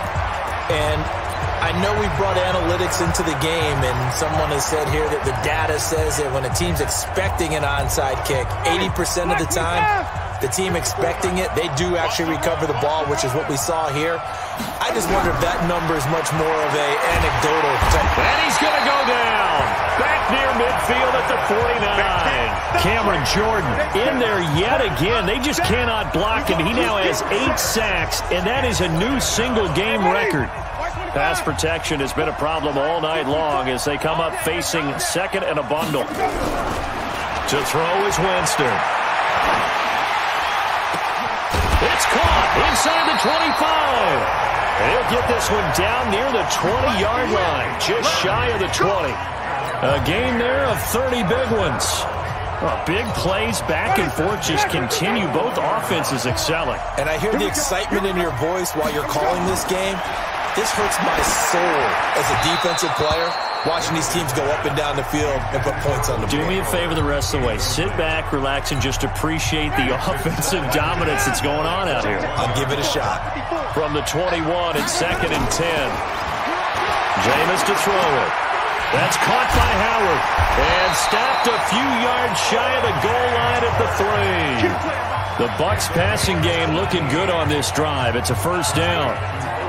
And there's another completion to the tight end. And let's face it, it is hard to overthrow a 6'6" target. It is indeed. Quarterbacks like their speed guys. They like that huge 6'6" target that they've got in him. They really do, and it reminds me of what one great tight end told me once. He had told his quarterback, just... And he's in. Touchdown, Buccaneers. Ronald Jones, his 2nd touchdown of this Super Bowl, as they have now chopped this lead down to 3. Nice execution there. Good job by the O-line getting him in for the 2nd time. And you always have to start with credit there when you're having a big game. I mean, you don't get there by yourself. That's rare. But how about the ability to see the proper holes, pick the proper place to go, and find his way into the end zone?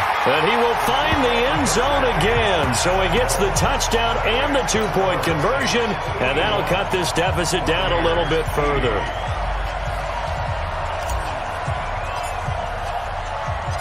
And following the touchdown now, it's Bradley Pinion on to kick this one away. This one fielded at the 5. And he'll take this one near the 25, call it the 26-yard line.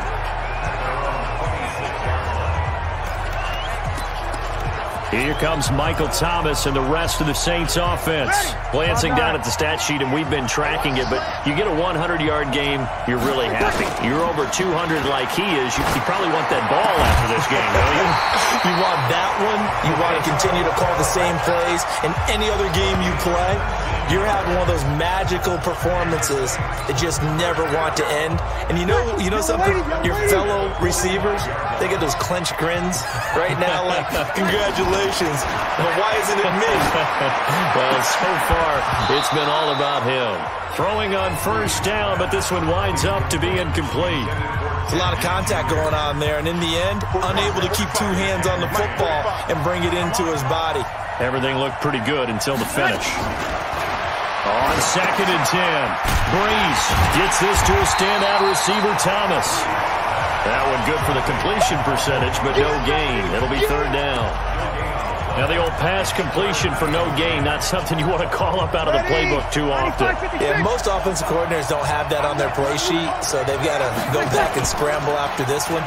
But right now, with what they're telling receivers about making sure you take care of the ball in open field, sometimes the fighting for extra yardage doesn't come as a result. That and good tackling can lead to no yards gained.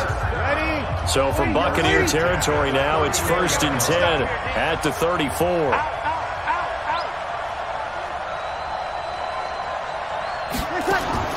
Again, they'll throw with Breeze. This is complete to Michael Thomas. So he got 3 at 1 tackle, but couldn't do a whole lot else. The goal of a wide receiver screen is get enough blockers in front to create a wall and let him pick his spot to run the football. How about the defense there, swarming to it and not allowing that to happen? Did not let him get downfield. It'll be a gain of 5, but still about 3 yards shy of the first down marker, and now it's 3rd down. The Saints on 3rd down, 2 for 5 to this point. Here it's 3rd and 3.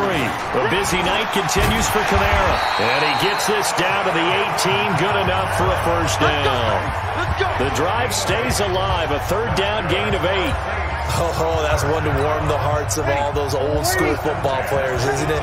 Tough, hard, gritty run, got behind his pads, bowled over a few people. Look at that one, right up the gut. So up through 3 quarters, no reason to lighten up now.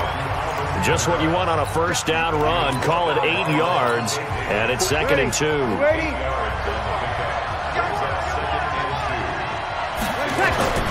On 2nd and a couple.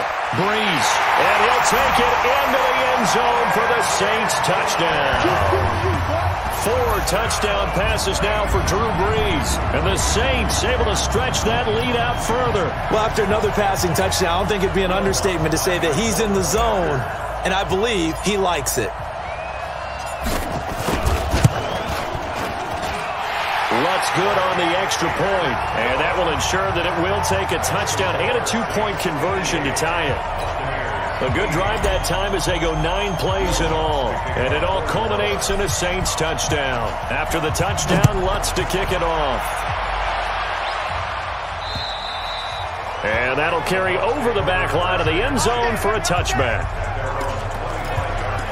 Now the Buccaneer offense gets set to take over. And they had to wait a long time to get the football back. Probably not what you were hoping for when you got an offense that's humming. Agreed. What you were looking for is the defense getting the ball back pretty quickly, right? Hoping for a 3-and-out. So that didn't happen. You can't yell at your D for that. They've got to take care of their own business and reestablish themselves now that they're back on the field. They're throwing to start the drive, but that one incomplete. An incomplete pass leads to 2nd and 10 from the 25. He's going to air one out. It got his man complete. That one covers 29 yards. First down. The Bucs forced to use their 3rd and final timeout. So that will leave them with no timeouts left. Still plenty of time on the clock. We'll see how that affects things here in this 4th quarter. Now here's a throw right side taken in by his tight end. And he works it past the 30, almost to the 25. Another big gainer that time. This one goes for 19 yards. And he's the epitome of what we call the move tight end. A guy that you can line up anywhere. In the slot, out wide, in tight. Doesn't really matter because he has such great skills. You want to utilize him in all aspects of your passing offense. And there he was in the slot for the catch. And taking it to the 15-yard line before he's brought down. It's a gain of 11, and the Bucs have a first down. They don't need to run another play here before the 2-minute warning. Let's see if they do it anyway. Draw play, Winston to Jones. And stopped a few yards shy of the goal line at the 3. Back-to-back nice plays, 12 yards that time and a first down. First and goal, a touchdown and a 2-point conversion here are musts. The clock showing 2 minutes even in what's been a memorable Super Bowl 54. First and goal, a touchdown and a 2-point conversion here are musts. Here's Jones. And he's maybe going to get this back to the 4, but that's about all. No gain on the play that time, and it sets up 2nd and goal. Now a draw play. This is Jones. And he'll take it into the end zone. Touchdown, Tampa Bay. Ronald Jones with his 3rd touchdown of this Super Bowl. As they now sit just a 2-point conversion away from tying this game up in the 4th quarter. They'll try and run it in. And he was able to shed the tackle, but the reserves come in for the stop. And a failure to convert and tie the game. Now the pressure shifts back to the defense. But I think it was the right play. I think it was the right call to try and tie the game there. Kick an extra point, you're still down 1. What's the sense? I like what they did. This is taken near the 13. And he's going to be taken down shy of the 10 at the 9-yard line.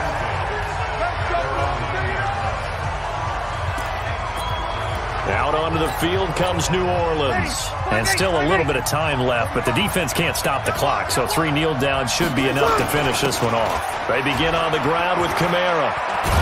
And this turns into disaster. He's not going to get forward progress. That'll be a safety. And you know, the man who sat in my chair the last few years, he has a theory. These plays, these safeties, they're so rare. Maybe they should be worth more than 2, maybe 4 points. I think he's got a great point. I really do, Brandon. But I would go ahead and up it to 6. I'm a former defender. To me, that's like scoring a touchdown. Easy now. I'll go 4. I don't know about 6. Come on. Come up to 6. A lot of points. The Buccaneers in good field position here to start out. 1st and 10. Just shy of midfield at the 49. On the delay, Jones. And he'll lose yardage on the play back at the 45-yard line. Call it a full 3 yards in the wrong direction there. Brings up 2nd down. A 3-yard loss to start the drive. They'll look to make that up and then some on 2nd and 13. Again, it's Jones. He's got the first down and more inside the 40. And finally brought down at the 38. It's a gain of 16. First down, Tampa Bay. Probably had 60,000 thinking pass right there, including us in the booth. Yeah, no doubt about it. That was a big call, big guts on that one. And guess what? That run, it'll pay dividends. And what is this? They're lining up here to punt on 1st down. The punt team on now as Pinion sends this one away.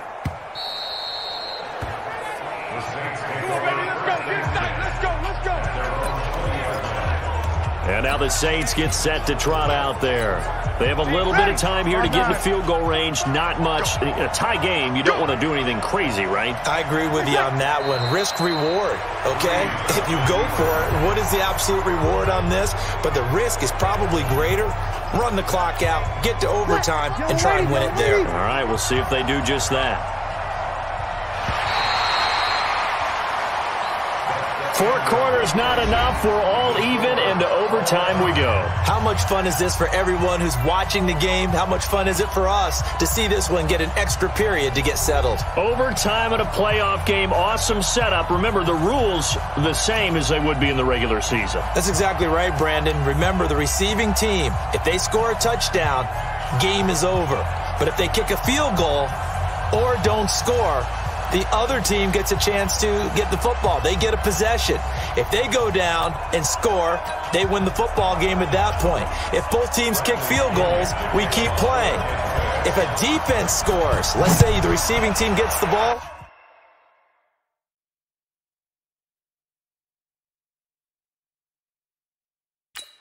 doesn't score, or they throw a pick 6 or fumble, gets picked up, the defense scores, game over. But here's the best part. In the regular season, only 1 period is played. We could call it a tie. Here, we're going to play until we have a winner. So Brees going to lead the Saints up here, 1st and 10 at their own 25-yard line. Now Brees, airing it out deep for Smith. Oh, and it's intercepted. Picked up by Jordan Whitehead. And they are going to take over right there at the 22-yard line. A costly mistake here in OT. And you know what they say, when you throw an interception like that in overtime, you don't usually get a chance to throw a second one. I mean, I'm not sure the analytics on it. Nowhere to escape, and he goes down. Cameron Jordan wreaking havoc with a sack. And they weren't in zone coverage, they were in man, and each man did his job. And that looked like vintage, old-school coverage, didn't it? Man coverage reminded me of an old Raiders team that had a Hall of Famer at one point. He's got a man, complete. And they work this well upfield across the 45. It's a gain of 35. What a game it's been for this duo. They remind me of a good comedy team. They know how to play off of each other so well. No matter how one riffs, the other's right there to pick them up, and they are shredding them in this ball game. The big play has them all the way out near midfield for a 1st and 10. Winston, a handoff. This is Jones. And this one goes nowhere. Losing yardage on the play back at the 46. It'll wind up being a loss of 2, and that'll make it 2nd and 12. I believe I understand where the offense was going there. They just hit a big pass play, thought they could fool them with a run, but maybe they overthought it a little bit. Just hit a nice pass, come back with another one, keep the momentum going. On 2nd and 12, Winston, and he finds Howard complete. Sheds, and he's into the end zone. Move Super Bowl ever. The Tampa Bay Buccaneers have won the Super Bowl, and they will hoist the Lombardi Trophy to cap an amazing season.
Hello, everybody. I'm Jonathan Coachman, and this... Okay, Coach. Well, the road ends here. It has been a wild, often unpredictable 2019 season, and now it's time for the greatest spectacle in all of sports. Super Bowl 54 from Miami. You know, this town has played host to 10 Super Bowls in the past, and tonight we write chapter number 11. And what a matchup we've got.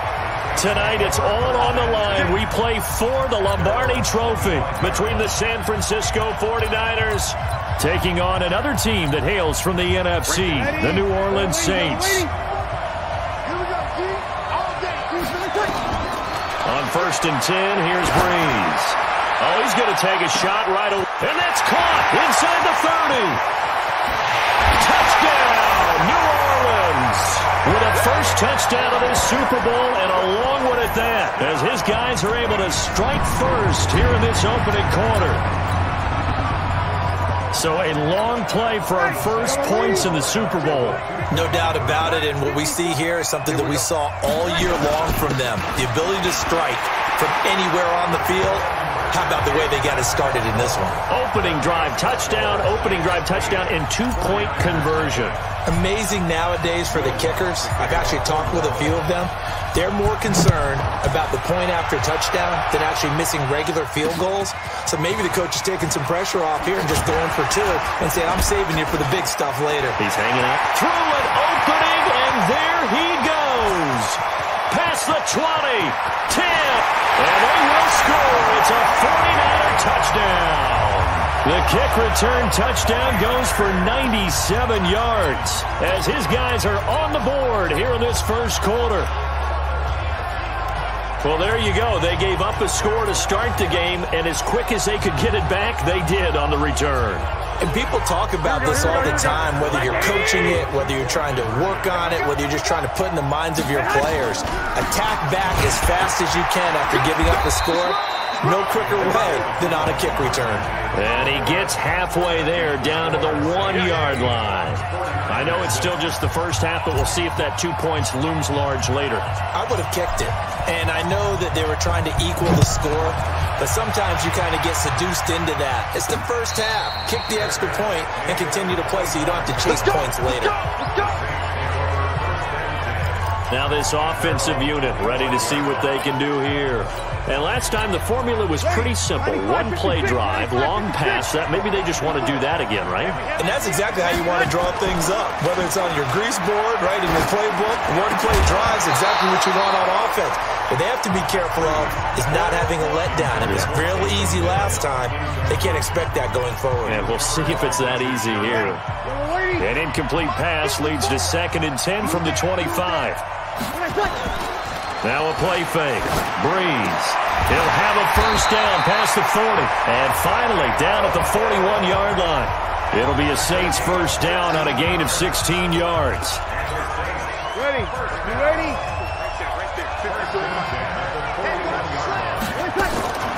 Breeze now on first down. And Thomas has it. just a yard on the catch there. It'll be 2nd and 9. And before this second down play, we'll get a whistle, a signal, and a timeout. They'll have 2 remaining as we step aside here in this first quarter. They only got a yard out of that last completion, and that makes this 2nd and 9. Thomas has got it, complete. And he'll be brought down, losing yardage back at the 40. And now maybe they want some extra time to talk about this 3rd and long play as we'll get a timeout. And that's their second charge timeout here in this first quarter. They're down to 1 remaining. On play action, it's Breeze. He is going to find Hill here. And this will move the chains again as the tackle's going to be made at the 49ers 37.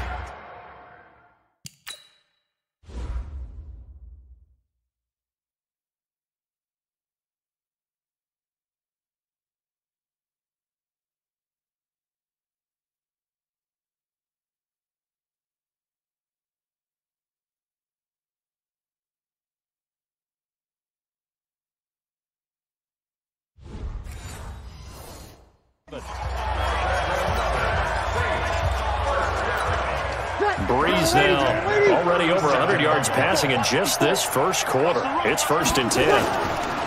Now Breeze. They complete it to Hill. And he's got this down almost to the 20 before he's dropped. 17 there and a New Orleans first down. Ready? 95-56. On play action. Now Breeze. That one complete to Hill. And all the way down inside the 5 to the 4. Another strong gain on the last 2 plays. They've moved it a combined 33 yards. 2 big plays in succession. Not sure this D knows what hit them, but now they got to get ready. It's 1st and goal. Try to pound it in, Kamara. And he takes it across and into the end zone. Touchdown, Saints. Taking it in from 4 yards out. And the Saints able to stretch that lead out further. And they're able to run it in. It started with a battle in the trenches. They won there, and they got in for 6 points. And that's going to be a tough one for the defense to deal with. They've got to go to the bench now and figure out how we're going to slow down this running game, because on that particular play, they had no answer. So they're able to throw it in for the 2-point conversion. Sometimes that can be a risky play, but they got it. Yeah, you always have to be careful here, because if you do get it intercepted, it's returned by the defense, that's 2 points for them. But he identified an open target and put it right on him. This is fielded at the goal line. They'll bring it back to just about the 25, call it the 24-yard line. Jimmy Garoppolo leading the 49ers into this Super Bowl. It was October of 2017 that the 49ers traded for Jimmy G. In February of 2018, they made him the highest-paid quarterback in the NFL, and now here he is, just 2 short years later, trying to join Joe Montana and Steve Young. Well, this is taken in. It's complete. Give him 32 on the play. But we spent a lot of time exalting the offensive masterminds in this game, right? They draw up these beautiful plays. They look so perfect up on the board. But occasionally, sometimes you just say, throw it up and let him go. Nowhere to escape, and he goes down. Demario Davis. The blitz works to perfection as he gets in there to dump him for a loss of 8. Got to imagine the pass rush will be equally intense here on 2nd down following the sack. It's 2nd and 18. And he's going to go down again. Cameron Jordan. He's the one that drops him this go-around. And that pass rush getting strong here. Back-to-back sacks. Well, that last sack, it puts Garoppolo and the 49ers in a tough spot. They face a 3rd and long.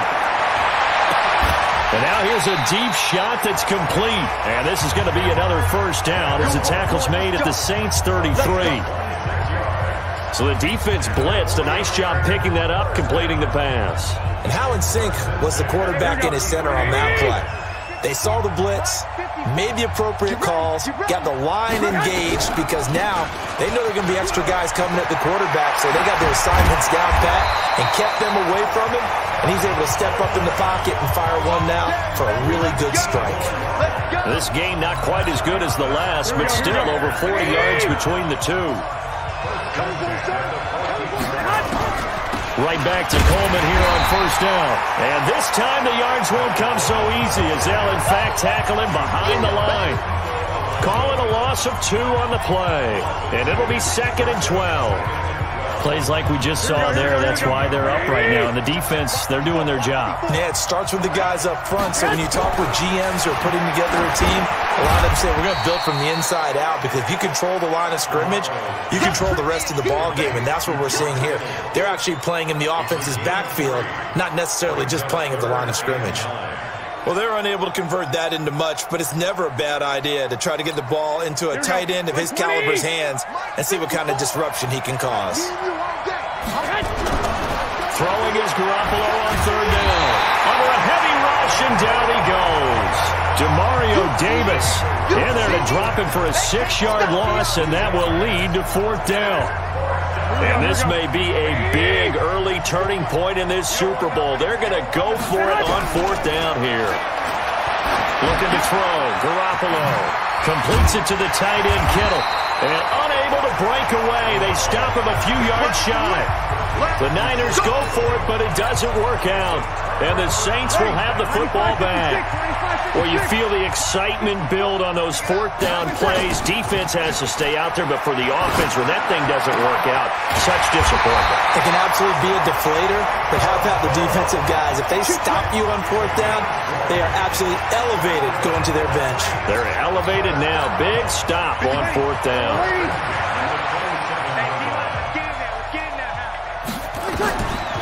On 1st down, Breeze. He's going to look deep down the field. And that's caught inside the 30. And they do finally get him, but he takes it to the 25. How about this first quarter for them throwing the football? This defense has 0 answers for what they've seen so far with the ball in the air. I'm not sure how they're going to change things around, but offensively, I keep attacking. I keep throwing the football until they make me change. That penalty is declined. 50, ready, 5-8, 5-8, 56. Throwing on 1st down is Breeze. Again has it complete. And he's going to get a solid gain of 9 before being brought down. 2nd and right at a yard. Nothing fancy on 1st down, but a very consistent type of a play. Hit that slant. A lot of people call it an extension of the running game, and it can be if that pass is completed, because you hit a guy. And he is into the end zone. Touchdown, New Orleans. A 16-yard touchdown. And the Saints able to stretch that lead out further. Well, Brandon, if we go back to our meeting with the offensive coordinator, he showed us his script. Didn't show us everything now. He said, here's the script for the game. I think everything's going according to plan in a big way. 3 drives, 3 touchdowns. Yeah, that's about as good. That is as good as you can do, I guess. So, well, and he's going to go down just outside of the 5, right around the 6-yard line. The 3rd time wasn't a charm. They got the first 2 two-point tries. Still have the lead, but couldn't get the 3rd. Okay, so they didn't get this one, but I have to ask you, what matchup are they seeing that they feel that confident to go for 2 so often? Yeah, and we talk about this a lot, but it has to be something, you're right, that they saw all week, correct? Definitely game plan for them. Felt good about being aggressive and going for it. And right up until that one, they had gotten 2 for 2.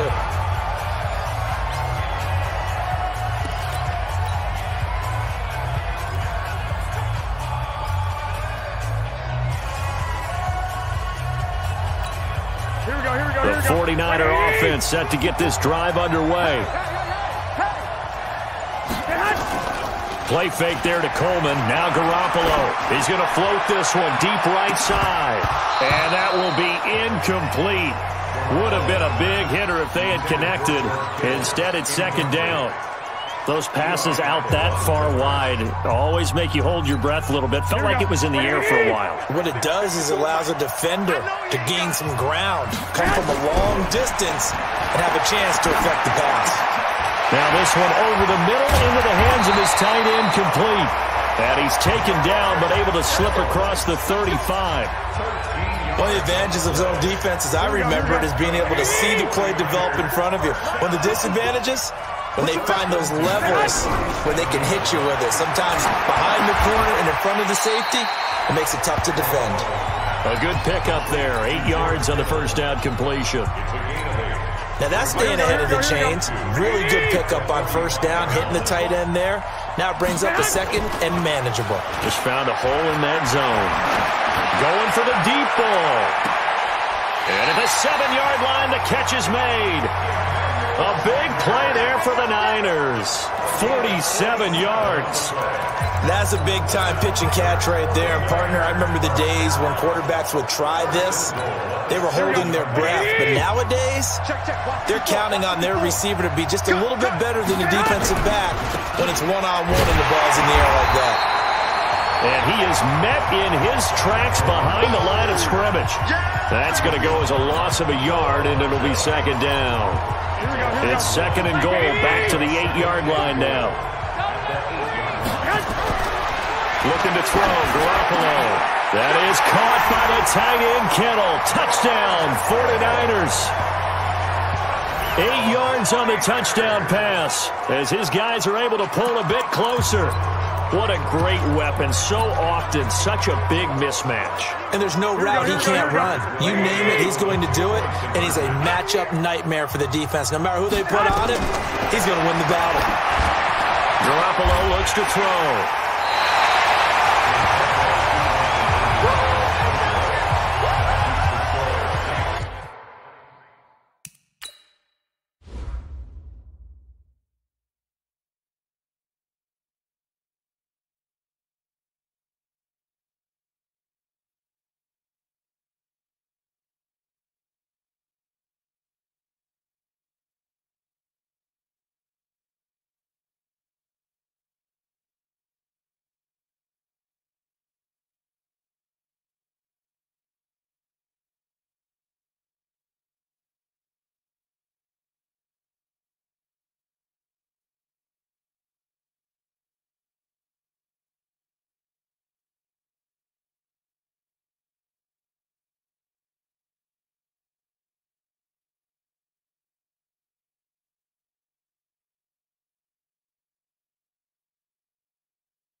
So the lead back down to 10 as things get a little more interesting, and the kick is away. This is taken about 7 yards deep. And it's a pretty good return here as he'll get it up to the 29-yard line. I want to revisit New Orleans' season here, Charles, as they come back out for this next drive, because really, although it was 13-3 and another playoff appearance, it was another disappointing playoff loss. That's 3 straight crushing playoff defeats. Minneapolis Miracle with Diggs' catch, the Nickel Roby-Coleman no call, and now this last loss that they had to the Minnesota Vikings. Yeah, and I thought that this would be the year for them, precisely for what you said. Minneapolis Miracle. Then you get the no call, as you said, Nickel Roby-Coleman. I thought 3, right? Everything comes in 3, so I thought the third time would be the charm.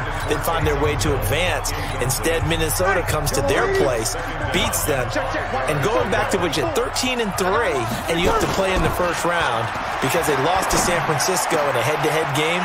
San Francisco gets one of those byes, as did Green Bay. And New Orleans had to play on opening weekend. Although New Orleans doesn't care about this, kind of developing a nice little rivalry between the Saints and the Vikings, right? No doubt about it, and crazy plays down the stretch have defined this rivalry. And unfortunately for New Orleans, Minnesota getting the better of those plays. And they get to him quickly here as he stopped right around the 13. Now the offense will burn their third and final timeout. And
Goodness, they're now out of timeouts here in this first quarter. The 13-yard line. And a strange one here, a little befuddled. They're sending out the field goal unit now.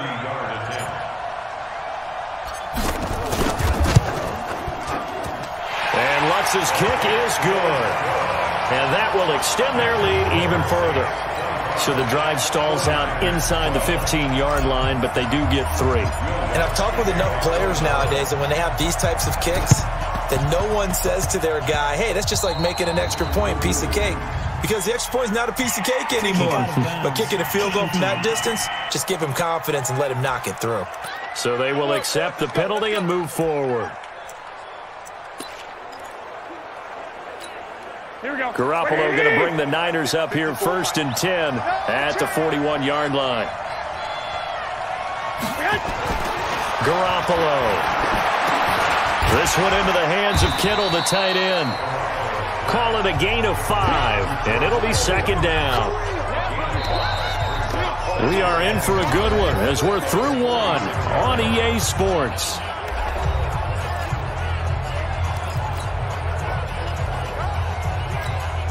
Second and 5 after the 5-yard completion on 1st down. Let's get it together. Throwing now is Garoppolo. And he's going to go down. They sack him back at the 42. Cameron Jordan, his 2nd sack of the night. Well, someone's been up to the task so far in this game. They are already up a couple of scores, Brandon, and guess what? I think they're just going to pin their ears back now and get upfield and get after the quarterback. Been such an impressive first half to get that lead. Able to haul it in is Kittle. It'll go as a 1st down for San Francisco on a pickup of 16. A lot of tight ends just use their size and their strength, try to occupy some space and kind of body people away and catch the football. But not this guy. He's a refined route runner. Makes me wonder if he took some dance classes in his background with his footwork. Nowhere to escape, and he goes down. Kiko Alonso in there to get him. It's a loss of 5. Great job defensively. I think he was trying to go through his progressions, find someone to get rid of the football. Before he knew it, he was on his back. So that just brings us right back to what you said in the beginning. A great job defensively. Nowhere to go with the football. That led to the sack. And he took that in one-handed. What a grab. That one covers 24 yards. It's a 1st down. What a catch and one-handed, and I'm starting to lose my awe about the play, and maybe I shouldn't. How much of this is the player? How much of it is the glove? Well, those gloves, they do have a little grip to them, They don't got a they? little extra tackiness to them now, and I know the guys in the NFL, the competition committee, some other places, they're talking about examining those gloves to see if they're having too much of an effect on the game. 1st and goal, and they got to be thinking a chance to get right back into this football game. To throw, it's Garoppolo. Blitz coming, and down he goes. Demario Davis able to drop him that time for his 2nd sack of the evening. I'm starting to wonder if this offensive line just simply doesn't like him. I mean, they've given up 6 sacks in this game. He's had nowhere to go, nowhere to run, and obviously nowhere to hide. And all those sacks in the first half, this is just complete domination. His throw caught right around the 6. And across the chalk into the end zone, it's a 49er touchdown. George Kittle, his 2nd touchdown of this Super Bowl, as his guys are back within a single score. The big fella was the recipient there for that touchdown pass, and it seems like more and more the tight end is the guy you have to worry about most in the passing game. They'll try and run it in with Coleman, and he will get into the end zone. So that shaves 2 more off the deficit as they now trail by 5. So they kept it on.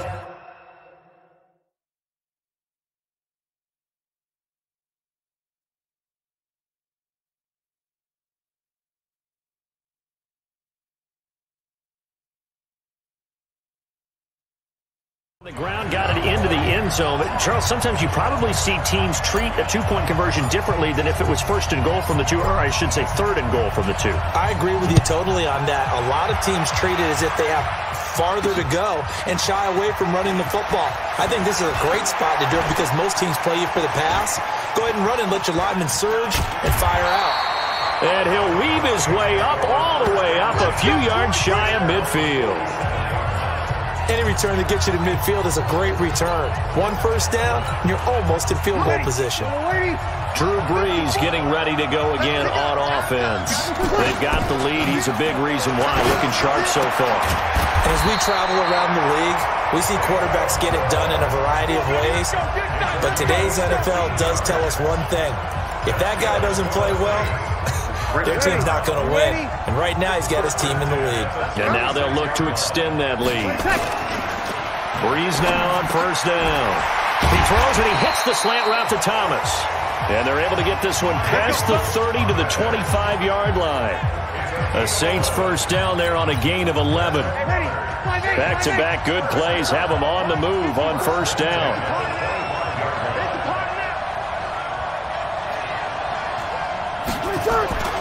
Brees now to throw. He gets it to Thomas. And they'll work it inside the 15-yard line before it's all said and done. 12 yards there, good for a Saints first down. Brees now 15 out of 17 through the air, only 2 incompletions. It's first down. This is caught by Gill. And he's taken down at the 7 after a gain of 7. 7 yards, the pickup on the pitch and catch. Able to get 7 on that first down pass play. 2nd and 3. Again, they'll throw with Brees. And that one got tipped, kind of threw everything off. It brings up 3rd. Really nice play by the guys on the defensive side of the ball, but for the guys on the offensive line, they're doing a nice job of trying to protect their passer. But when a guy hops in the air and goes airborne to try and knock one away. And he'll take it into the end zone for the Saints touchdown. Alvin Kamara, his 2nd touchdown of this Super Bowl. And the Saints able to stretch that lead out further. Now Sean Payton going to say, let's go for 2 on this one. Here's Brees toward the end zone, but that's going to wind up incomplete. Protection was great. He had time to set up a campsite, but in the secondary, though, they were ready. And I think that in most places on the field, if you have that much time to throw the ball, someone's going to shake free and you'll find an open receiver. But condensed near the goal line on a 2-point conversion, all that extra, there's not any extra field. So it kind of closes in on them, and that allows you to cover a little bit better. Garoppolo going to bring the Niners up here 1st and 10 at their 25-yard line. To throw is Garoppolo, fighting to stay upright. And now Garoppolo lost the football, and he got blown up on that play. Back at the 20. Pass protection has been a problem all night long as they come up facing 2nd and a bundle. Now Garoppolo, he's going to go for a big play downfield. A gain of 28 yards there and give him a first down. A nice job there, Charles. They picked up the blitz, were able to complete the pass. That had the total feel of a quarterback in control. Red blitz, got him into the right protection scheme, so he doesn't get hit back there. He's got a chance to step up with some. That's caught inside the 20. 33 yards that time. Well, make that now 2 completions for him on this drive, and these aren't ordinary completions. They're big ones. Yeah, these are the types that make a secondary talk to each other and not in a good way. Oftentimes pointing fingers. Hey, who's got him? Someone cover it. That type of indecision can open up to even more big plays. So the big play means just like that, they'll operate from the red zone now on first down. Here's Garoppolo to throw. Nowhere to escape, and he goes down. Demario Davis in there to get him yet again. That is his 3rd sack tonight. They can't figure him out. I know there'll be a little bit of criticism there because they went right back to the air after the huge pickup and end up getting sacked. That's often a play that you make. You feel like you've got momentum on your side. Unfortunately, the O-line failed to hold up to try to keep that momentum going. Another try after the first down sack. Garoppolo. And now Garoppolo lost the football. On plays like this where the ball comes free, it's often unusual for the team that lost it to get it back. Because This is the quarterback. The ball gets away from him. Everyone else is trying to execute what they're supposed to do on offense. They're usually looking in the other direction, downfield, or have moved away from him. In this case, though, a teammate is able to come up with the ball. So with a yardage on that completion, he's now right at exactly 300 yards on the game. And isn't that the magic number you get? All right, 300. That means it's going to go on a commemorative football to put on your mantle when they give you the game ball if your team wins. And he hauls it in the end zone. Touchdown, San Francisco. Deebo Samuel there to make the grab as his guys are back within a single score. Now Garoppolo and the Niners will come up and go for 2. They took a pretty big risk right there going for it on 4th down, but hey, not only did they get the first down, forget about that, they got in the end zone. Yeah, because normally you're just thinking, can I get enough yardage to get it past the sticks and pick up a first down? Instead, they go for the end zone and get it done with no margin for error. Remember, 4th down, they went for it. This one fielded at the 5.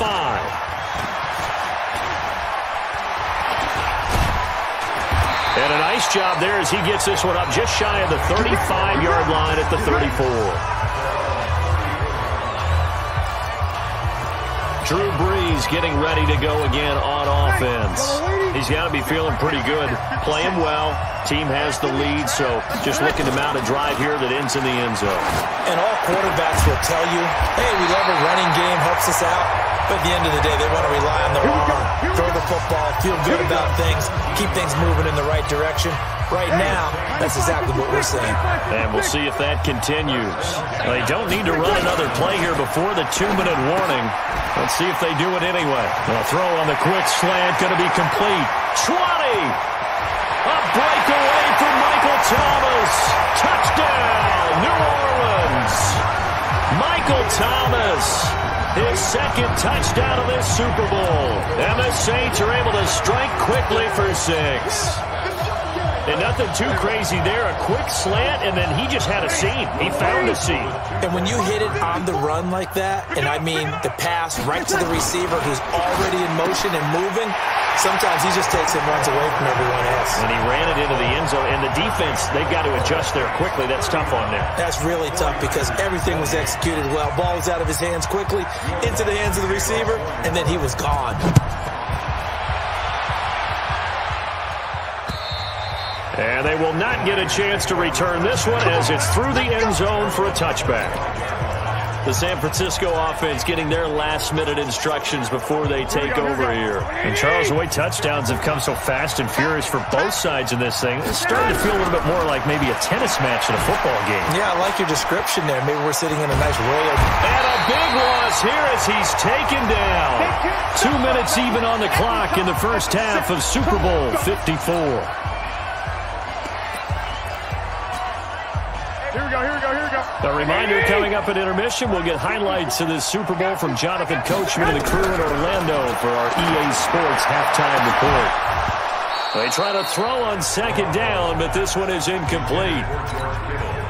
You get a tight end like this, and you know he's used to dishing out punishment, but here, he's one that has to absorb the contact, and as a result, unable to hold on to the football.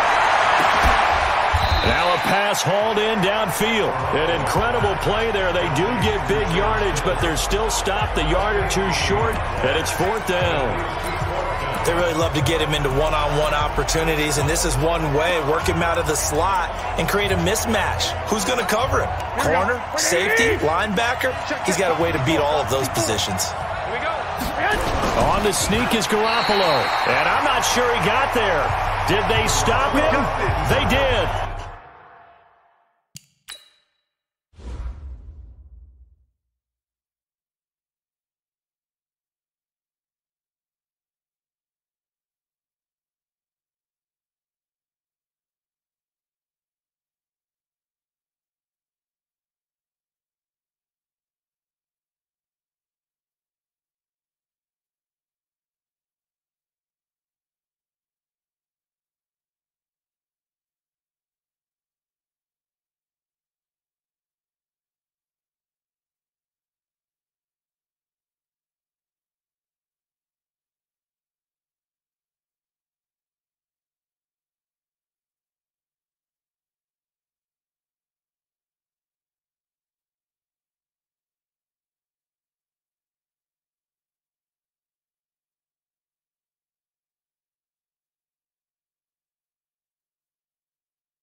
So certainly an interesting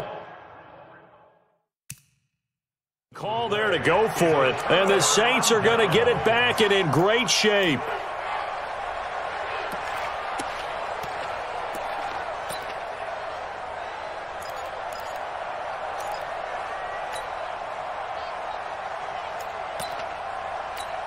And a strange one here, a little befuddled. They're sending out the field goal unit now. From the left hash, this will be a 52-yard attempt.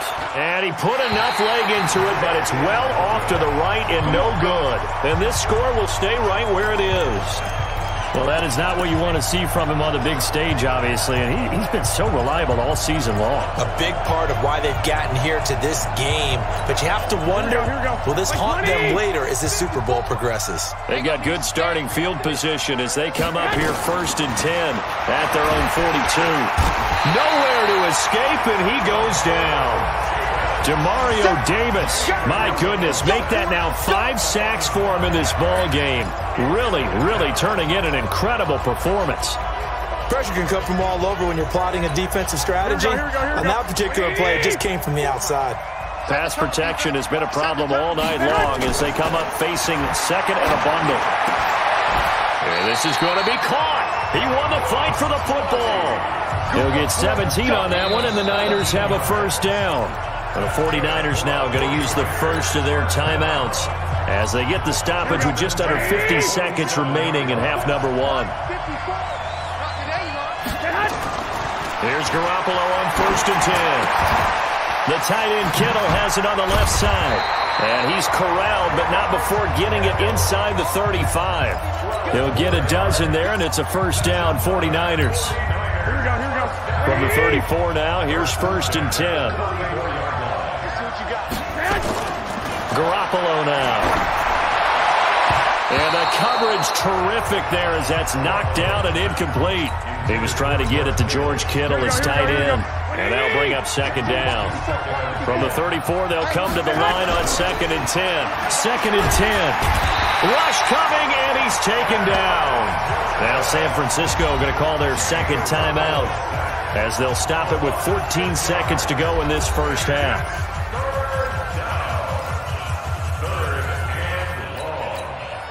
That last sack, it puts Garoppolo and the 49ers in a tough spot. They face a 3rd and long. On 3rd and long, it's Garoppolo. Completes it to the tight end, Kittle. And he's going to be taken down here still a couple yards short of the first. It'll be a pickup of 14, but they're still a little bit short as it brings up 4th. So the halftime show in the Super Bowl abbreviated, ready to go for the second half. That tight end position, it just seems to continue to evolve every year in the NFL. Yeah, you're getting really terrific athletes. A lot of them maybe were wide receivers at one point. They continue to give you speed, great hands, and big bodies, which make them excellent targets for quarterbacks. Here comes the 49ers offensive unit as they'll have it first to begin this 3rd quarter. They have the ball here for the inaugural drive of the second half. Pretty big deficit, though. We'll see what adjustments were made in that locker room. And I never want to make something more important than it actually is, right? I don't want to... Into a double team, and it's intercepted. Picked off by Marcus Williams. And a terrific return as he brings this one all the way back to the 30. Let's go, baby. Pick 6.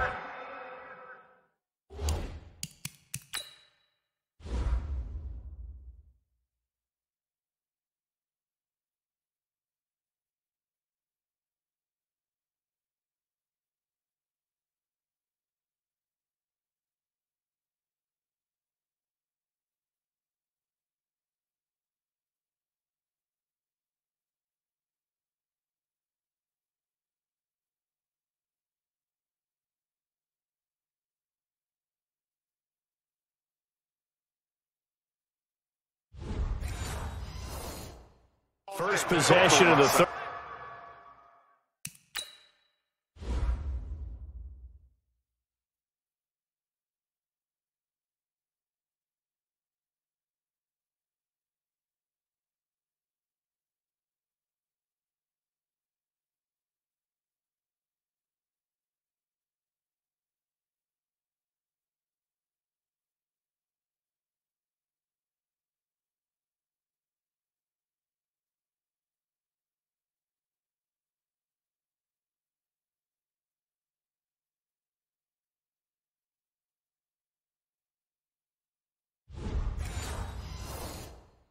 quarter, an interception, so maybe a second-half tone setter. Indeed, and not the tone they wanted to set. That's the equivalent of running out the wrong door and running into your pool instead of running out onto the field.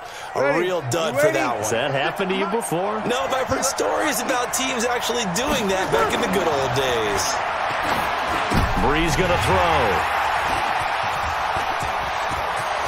He's got the lane, and there he goes. And a huge return as he'll take this one all the way down inside the 30-yard line. And now the Saints are going to take a timeout on defense. It's just their first, so 2 remaining as they burn one here in this third quarter. Here we go. Like 80! What's the run? So after the INT, it's Garoppolo. And he's got his favorite target yet again. It's complete. And they'll work it inside the 15-yard line before it's all said and done. It'll go as a first down for San Francisco on a pickup of 16.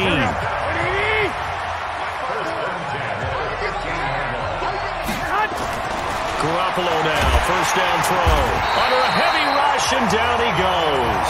Demario Davis in there to get him again. That is sack number 6, one off the NFL record of 7.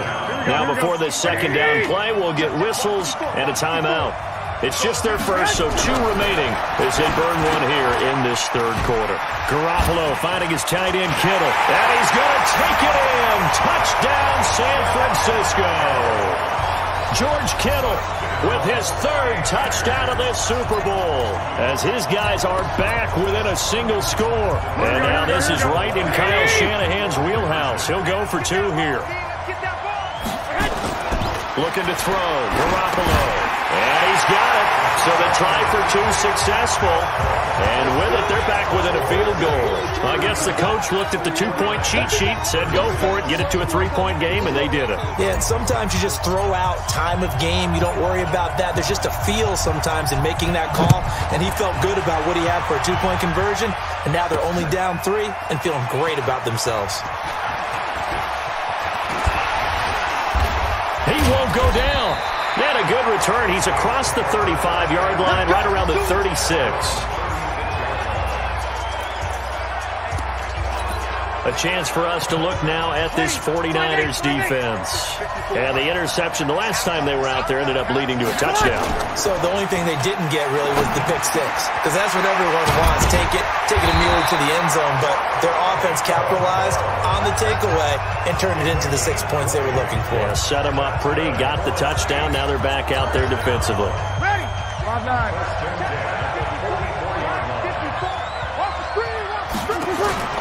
On first down, Breeze gets this to a standout receiver, Thomas. And before this second down play, we'll get a whistle, a signal, and a timeout. And that's going to leave him with just 1 timeout remaining still in the third quarter. We'll see if that comes back to haunt him. We'll be back. Throwing again on second down. Breeze. And Thomas has it. And now maybe they want some extra time to talk about this third and long play as we'll get a timeout. And as the 2 teams talk it over on their respective sidelines, we take a break. So first and second down went the wrong direction. They'll try to do better here on 3rd and 13. He is going to find Hill here. And this will move the chains again as the tackle's going to be made at the 49ers 30. Breeze now rebounding nicely after the interception. He's hit 4 straight to start the drive. It's first down. Breeze now. Again has it complete. And down inside the 15 he goes. 17 there and a New Orleans first down. So 5 plays on this drive, Charles. All passes, all completions. And just like that, they're in the red zone. And don't you think the playbook opens up a little bit more now? Because all they've done is throw the football. Got a man open. It's Thomas. It's a touchdown for New Orleans. 4 touchdown passes now for Drew Brees. And the Saints able to stretch that lead out further. A lot of people might call this backyard football. Sometimes just understanding who you've got out wide and who you're going to throw it to. Give him an opportunity to go up and make a play, even when contested. Looks like that will worked out pretty well. The trust factor, in effect. Well, they couldn't be happy that they were having to stop a two-point conversion because that means they gave up a touchdown. But a little solace there. You saw some good gang tackling, stacking him up before he can get to the end zone. We talk about offensive units putting in more two-point period sessions in practice. Defensively, do you do the same? Absolutely. You have to, because you never know how aggressive these offenses are going to be in games nowadays. And San Francisco gets set to go here. And for them, a touchdown their last go-around. Obviously, they'll be hoping to do that again. And when you start plotting for this drive, when you start thinking to yourself, okay, what are we going to do? You don't go away from what you did before. It got his man complete. It'll go as an impressive 31-yard gain. And at this stage, down in the second half, looks like they just wanted to find a way to get it in the hands of their playmaker, and they did. I think you're exactly right. I don't think the coordinator's looking at his play sheet and trying to figure out which play will work well. He's trying to figure out how to get the ball to the playmaker that you just described. Looking down at that sheet, you find people plays, not necessarily. Blitz coming, and down he goes. A.J. Klein coming in hard that time on the blitz, and he gets him down. It's a loss of 4. Pass protection has been a problem all night long as they come up facing second and a bundle. Garoppolo looks to throw. This one into the hands of Kittle, the tight end. And they're able to work this to the 25 before it's all said and done. And this is going to be another first down as the tackle's made at the Saints' 25-yard line. His position, and he's listed as a tight end, but he certainly doesn't run like one, and that's what we're seeing more and more coming into the league. Those guys who can run, make plays after the catch. Into heavy traffic, and it's intercepted. Picked off by Marcus Williams. And a big turnover there as his guys will get...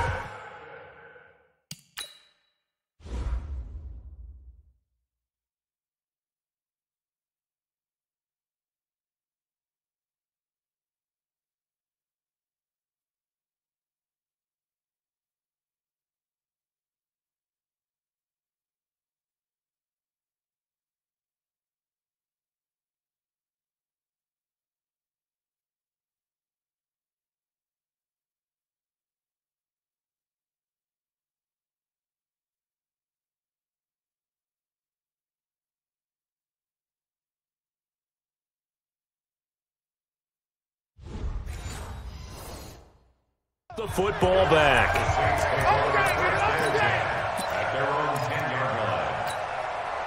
The Saints offense on the field, ready to get their drive started.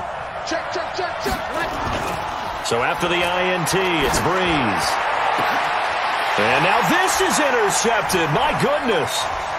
Picked off near the 32. And they're going to be set up in the red zone at the 15.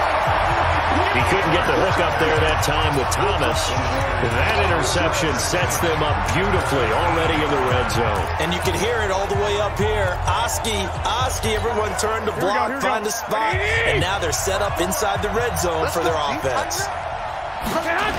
They'll run with Coleman on first down. Oh, he goes up top. And able to get him down, but he does reach the 5. It'll be a gain of 10 to start the drive out, and by a few inches, that'll be a first down. Despite the score, despite the deficit, no quitting this guy. He's running angry, running through arm tackles. He wants to change what that scoreboard is saying. They'll try and run for it on first and goal. And across the goal line, into the end zone, touchdown 49ers. A 5-yard touchdown run as they have now chopped this lead down to 3. Solid job up front, really just a solid job all the way around to get that one in. Yeah, that was well executed, wasn't it? Well blocked, well run, end result, 6 points. Touchdown.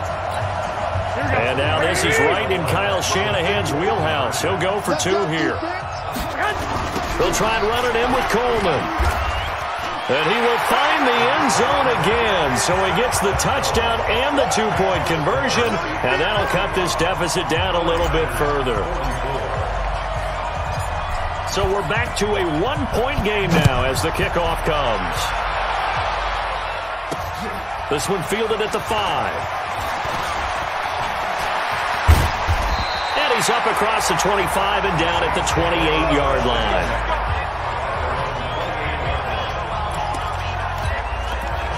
Now we'll see what Michael Thomas and the rest of the offense has in store here.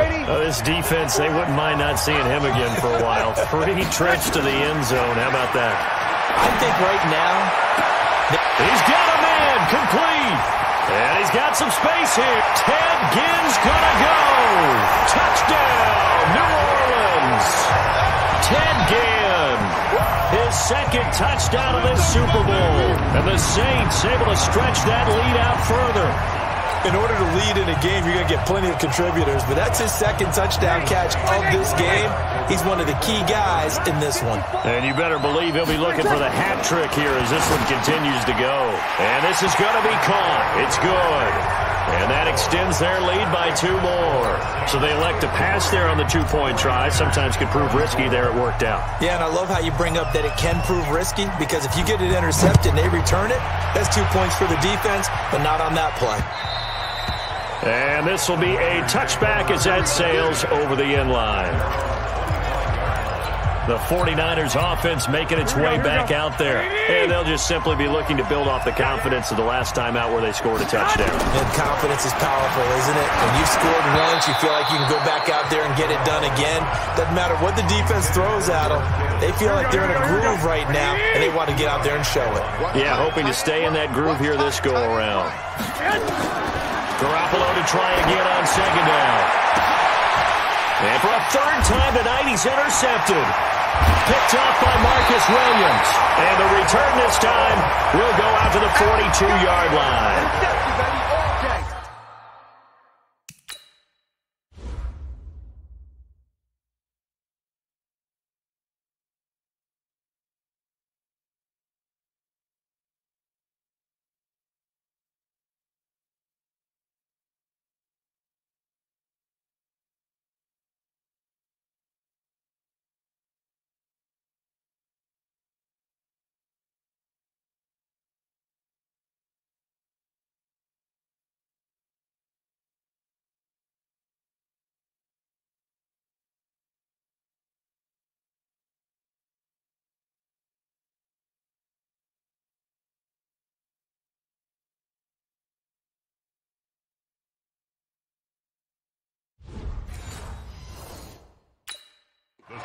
And that gives him now 3 interceptions in the game. Well, someone's locked into what they're trying to get done in the passing game. When was the last time we had someone get 3 in a contest? 2011, wasn't it? Kurt Coleman? Oh, yeah, that's then right. with the Eagles? That's right. Then with the Eagles, and I believe it's against Washington and Rex Grossman. That's correct.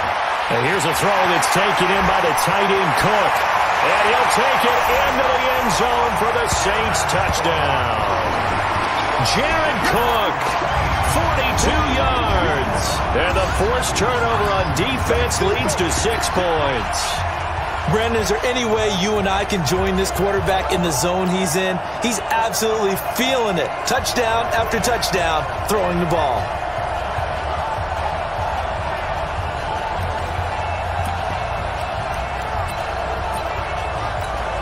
Will Lutz on for the point after.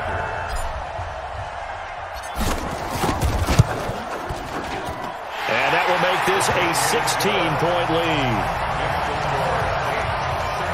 And they're able to get the connection on the long touchdown pass. And that's one of the easiest drive summaries you'll ever see. 1 play, touchdown.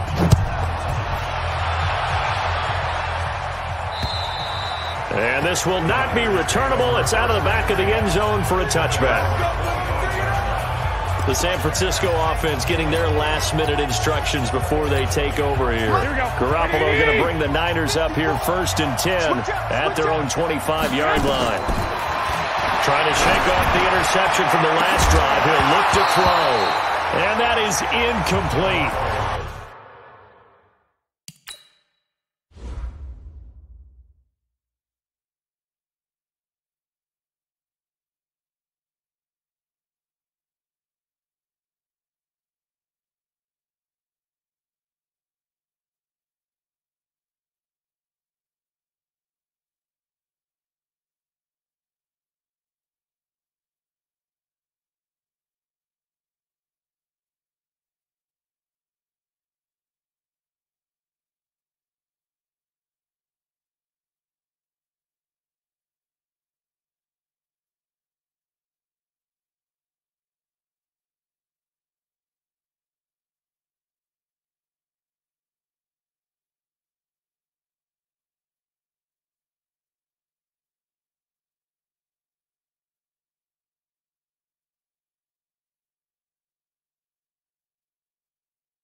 Took a shot there on first down, but he couldn't reel it in.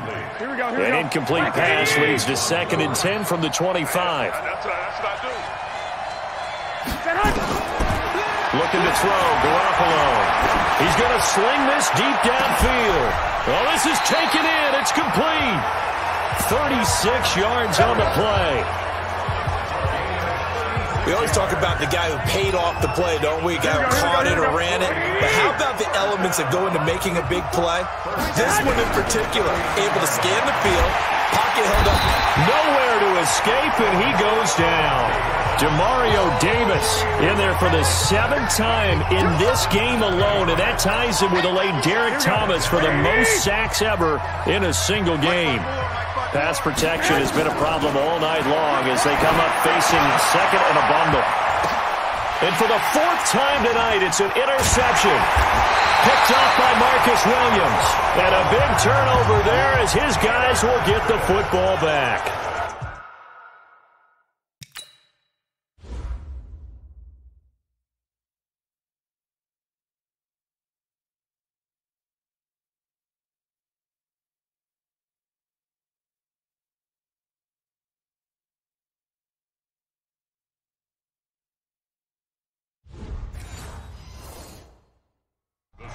And give him now 4 interceptions in this game. That's only the 3rd time this has been done since the year 2000. I think that tells you how much better teams have gotten at throwing the football. If you go all the way back to 1960, 12 times before that, there have been guys who've gotten 4 interceptions or more in a game. I mean, most recently, since 2000, Delta O'Neal and D'Angelo Hall. It'll be a Saints first down on a gain of 16 yards. That run's successful in large part because they had a lot of extra help blocking up front. Yeah, you've got guys who can do that very, very well. In addition, they can catch the football. So sometimes when they line up with 3 tight ends, it's not necessarily to run it, and that gives you an advantage when you do decide to barrel off the line of scrimmage and block people downfield. Give them 18 there, and the Saints have a first down. And the 49ers going to take another timeout. And that's going to leave them with just 1 timeout remaining still in the 3rd quarter. We'll see if that comes back to haunt them. We'll be back. And what is going on here? Are they serious? First down, and they're in punt formation. He steps into this one, and this is a rocket. Come on, baby. Let's go.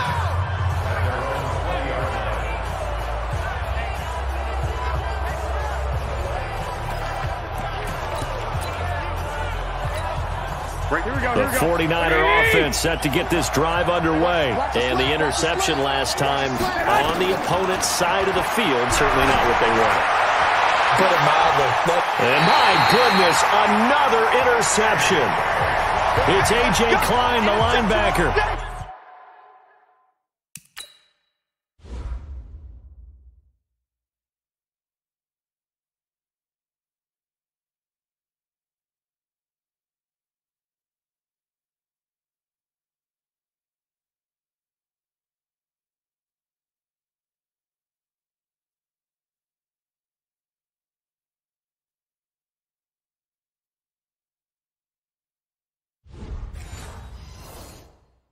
You hear me laughing, partner, and I'm not laughing at the situation, but sometimes you just get yourself into a rut. It's hard to shake yourself out of it. The Saints offense on the field, ready to get their drive started. They've got the lead. Last time had to punt it, though. What's the key to this drive? I think it's leverage. The big guys up front.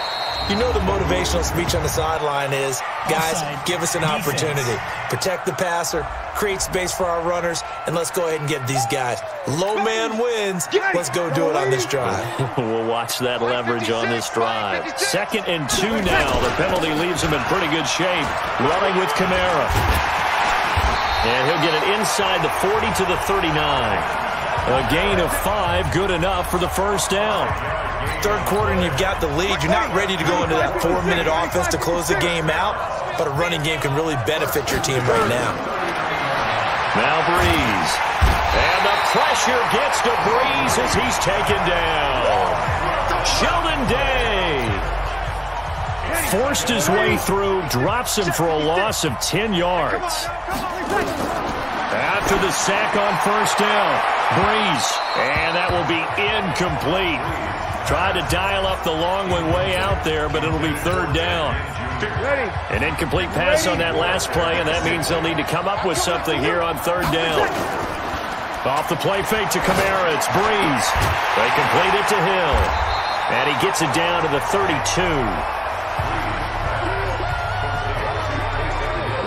So much about this game is just understanding situations and then having to execute, isn't it? Guard the first down sticks. Don't let them get there. And they rallied and made the tackle. And Lutz missed it to the right. No good. And this score will stay right where it is. Well, it's still a good-sized lead, so they haven't necessarily needed him, but this is now 2 missed field goals for him in this game so far. Yeah, and the question now is, will he be prepared when they do need him? Whether that's later in this game or sometime down the line, having a kicker you can count on is definitely imperative. Meanwhile, they take a shot to start the drive, but this is going to wind up incomplete. Here we go. So line of scrimmage still the 39 on 2nd and 10. Garoppolo. Oh, a battle for it here, and this will be caught. That one covers 29 yards, first down. The last drive he threw the pick, but he's not shy. He's going downfield again there. And you can't be, because if you back off after throwing an interception, your whole game plan just goes right out the window, and it makes things easier for a defense. And you and I both know there's no quarterback in this league that's any good that doesn't throw an interception occasionally, and they usually bounce back in a big way. I've seen guys throw 5 and still find a way to win the game in the end. Now a deep ball there on 2nd down, but it'll wind up incomplete. Well, the obvious goal is to try and score a touchdown, but at the least, adding to a pretty big yardage total for his intended receiver there, huh? Yeah, well, when you've got a guy over 150 yards, keep chucking it deep to him, I guess. Yeah, no doubt about it. You can get it to him short, and he can make plays that way, but I like what you just said. Throw it to him deep and get it in a big chunk. But incomplete on that drive. Still just the 3rd quarter, but they've got to make something happen. I think they know that. They're going for it on 4th. To throw is Garoppolo. And he's going to be taken down. Pressure gets there back at the 39-yard line. Cameron Jordan, and the Saints will have the football back. Well, that's the 4th time that they've tried to go for it on 4th down. They've only converted once, Charles. And obviously not a good percentage. And if you're going to go for it on 4th down, you think that you've got the right play dialed up, you can't be stopped, your momentum's going to keep going. But 1 for 4, that tells you that you need to look at things in a different way, and you need to tip your cap to the defense. They've done a great job. 8 yards the tally on that first down run. Here's 2nd and 2.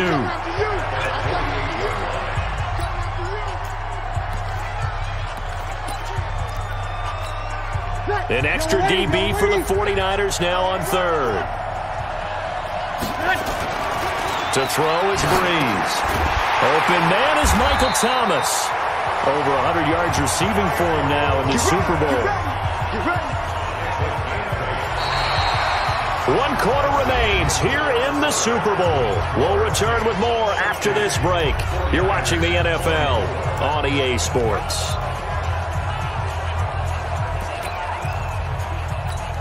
Ready? 95, 56. 56. Watch the screen. Watch the screen. Breeze now on first down. This is caught by Ginn. And he'll be brought down, it looks like right at the 40. That throw good for 4. It's 2nd down. 4 yards on that last completion, so that sets up 2nd and 6. They try to throw on 2nd down, but this one is incomplete. The Saints on 3rd down, they've been near perfect. 4 for 5 to this point. This will be 3rd and 6. Now, Breeze again. And he'll just toss it away. So he throws it away, and that brings up 4th down.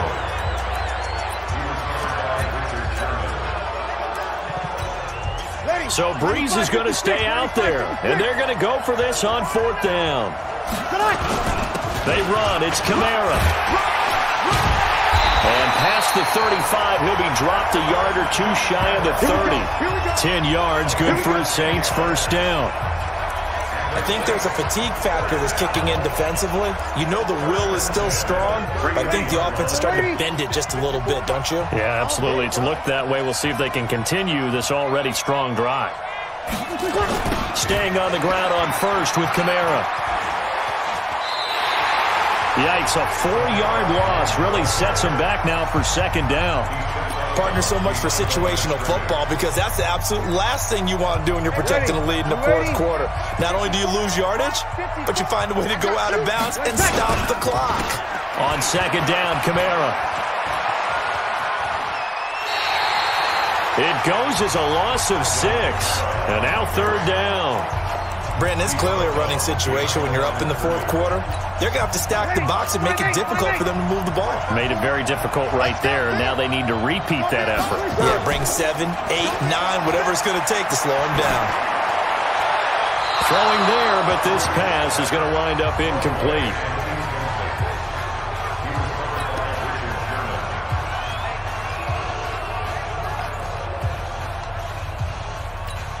Here's Thomas Morstead now, as he'll punt it away for the second time.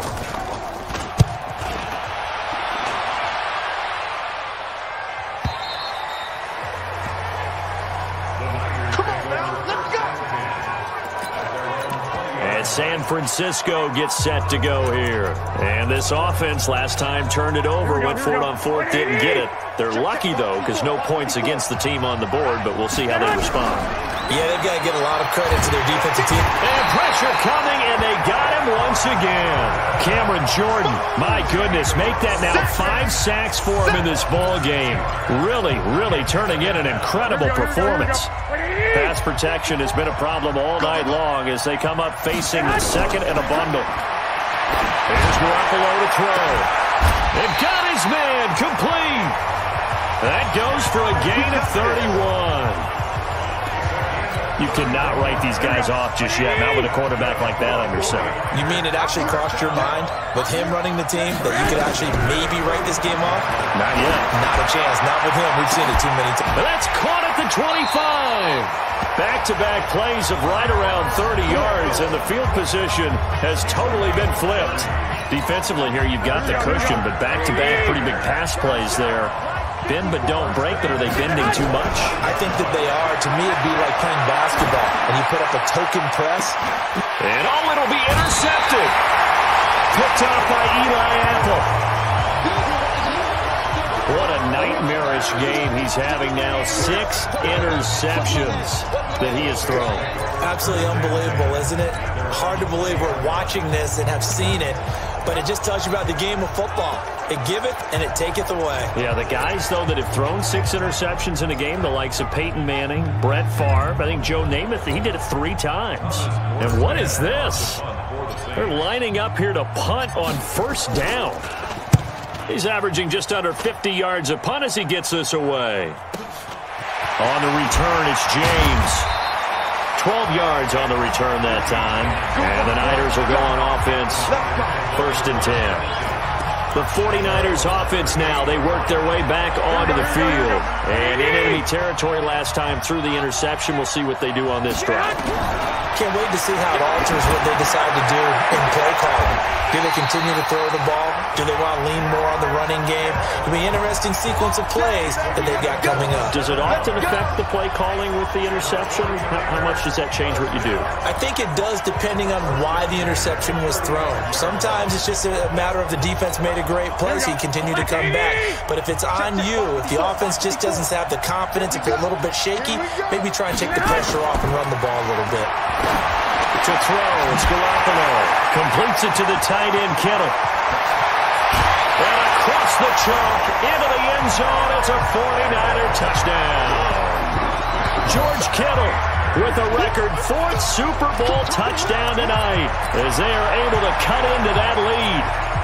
And let's count them up now. 1, 2, 3, 4 touchdown receptions for him in this game. and just one shy of the NFL record. What a great performance. Going up and catching the football, creating space, and finding the end zone. That's what it's all about. And that almost makes it a brand new ballgame. Now it's a one-score affair after they get the two. And you have to know they were holding their breath on the two-point play because they had to have it to get it within the range that you just talked about. Dialed up their two-point play. It worked. Now they're feeling like they've got a shot at this one. Michael Thomas now heading back onto the field. And I know that they've double-teamed him a couple times, but not a ton. Whatever they're doing isn't working. He's up over 100 yards. We'll see how they adjust. And when they do that, they weaken their defense in other places as well. How many times have we done games where we've seen a guy have a big game like this? But it's usually not by himself, is it? Usually it opens it up for other people to have big games as well. An ideal beginning of the drive there as they'll get 20 and a first down.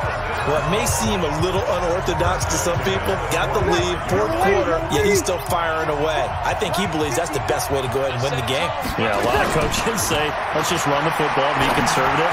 He's sticking. And look at this. They get the turnover they needed. It's intercepted. Picked off at the 40. And the possession is theirs at their own 43-yard line. A critical error there in a tight game in the fourth. All you talk about is taking care of the football, and especially with a lead here in the fourth quarter, turning it over, now the door is open for the opposition. Just in general, when you're passing, and now here is another interception. Picked off by Von Bell, and they have the football and will take over at the 24-yard line. The number 7 usually lucky here, not for him. 7 picks he's thrown in this game. That's only happened 6 times since 1960. And I know that the most recent time it happened, the guy who threw him, he won a Heisman Trophy in college, so sometimes you just have a lousy game. Doesn't necessarily mean it's a bad career, but when you're talking about one game, 7, you're right, not lucky at all. Yeah, Ty Detmer, the last to do it in 2001 to throw 7 picks. It's Hill, complete. And they'll work this down to the 40-yard line, tackled there. It'll be a Saints first down on a pickup of 13. Another nice pickup through the air, and I think a lot of people might expect them to run the ball in this situation, Brandon, but with this lead, they're electing to throw the football. Swings, slants, quick outs, things that they consider safe. And he's going to get this inside the 30. It'll be a Saints first down on a pickup of 13.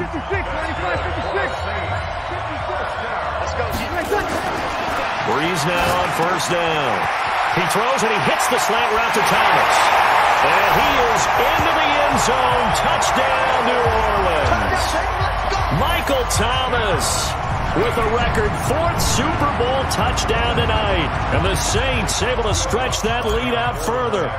I know these wide receivers are about flash and dash and high-flying plays, but a good number of them played running back at some point in their career, and that's how they finish off a lot of their big plays, run after the catch. And this time he finishes off the big play in the end zone. After the touchdown, Lutz to kick it off. This is taken at the 3.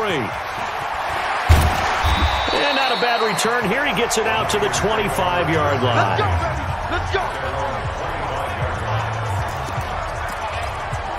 The 49ers offense now, they get set to head back on the field. And last time wasn't pretty. One play and an interception. We'll see if they can do better. I want to see if they want. And the Saints pressure gets him. Brought down for a sack. Cameron Jordan in there to get him again. That is sack number 6. One off the NFL record of 7. Under 4 to go now as they come up on second down. Now Garoppolo. Oh, there's that man again. It's complete. That one good for 26 and a first down. Fourth quarter, every drive so critical, and you figure may only get one more shot after this, so a touchdown's imperative on this drive. It is, but you also have to think to yourself in play calling, don't hold anything back. Don't save it for the second touchdown. You got the first one for the second one to even matter. And now a throw on first down there, but it's incomplete. Here we go. So second down, still 10 yards to go. Ball on the 43. Throwing now is Garoppolo. Trying to lay one up. That's caught at the 25. A very nice pickup of 33 yards. Every defensive staff harps on limiting explosive plays. Job not so well done there. Yeah, they talk about it all the time. A lot harder to stop, though, isn't it? And when you think of an explosive play, most offensive staffs define them as passes of 20 or more yards and runs of 15 or more yards. They went zooming past that number there. 13 yards there and a Niner first. Garoppolo now, first down throw. That is caught by the tight end Kittle. Touchdown, 49ers. George Kittle there to make the grab, as they're now just an extra point away from getting back within one score. Here we go now as we get set for a big 2-point conversion. They'll try and run it in with Coleman. But he will not get into the end zone, and that one hurts as it will remain a 2-score game here in the fourth. So the defense gets the stop. I know it's situation to situation, but who has more pressure there, offense or defense, when they go for 2? I truly believe it's the defense has more pressure because the offense has an entire playbook wide open from the 2-yard line. You can run it, you can throw it. So defensively, I think most teams are going to be aggressive and force the issue and try and bring pressure. Here comes Michael Thomas and the rest of the Saints offense. What a game for him, Charles. 4 touchdowns. Heck, for a lot of guys, that's a good season number.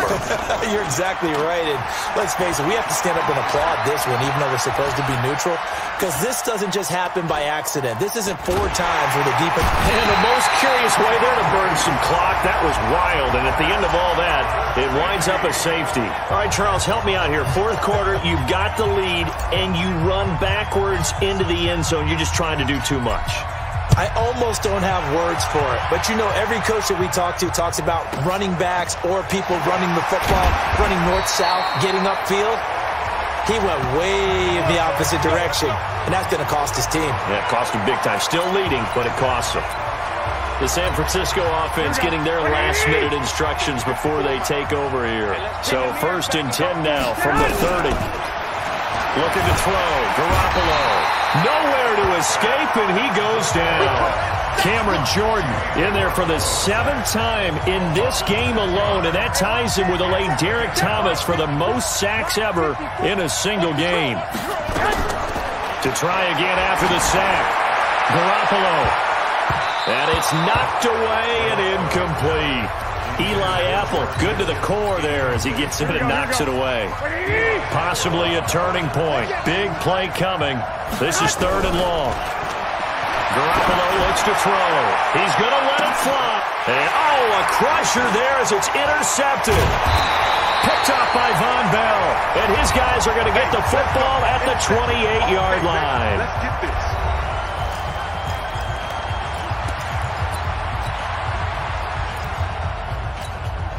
So it's Saints football as we get you reset. They've got a 1st and 10 as they look to try and finish this one off. So after the INT, it's Breeze. Looking long for Thomas. And that is incomplete. Showed off the arm strength there, but to no avail. 2nd down. So now they'll come up on 2nd and 10, once again from the 28. Breeze is looking to throw. That'll be complete to Cook. Accelerating, and off he goes. And he's able to get this to the 40-yard line before he's out of bounds. Well, they got the yardage they needed there. Picked up the 1st down, got out of bounds. How about the urgency that they have, as well as to understand where they are in the field?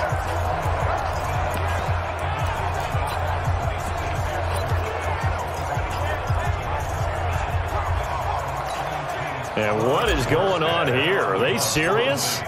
1st down, and they're in punt formation. Averaging 50 yards a boot so far as this one's away.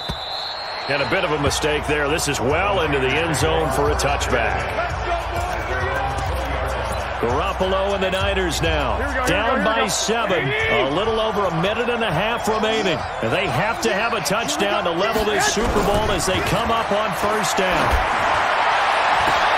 And, a crusher there as it's intercepted. Picked up by Eli Apple. And they'll start out with great field position at the 47-yard line in enemy territory.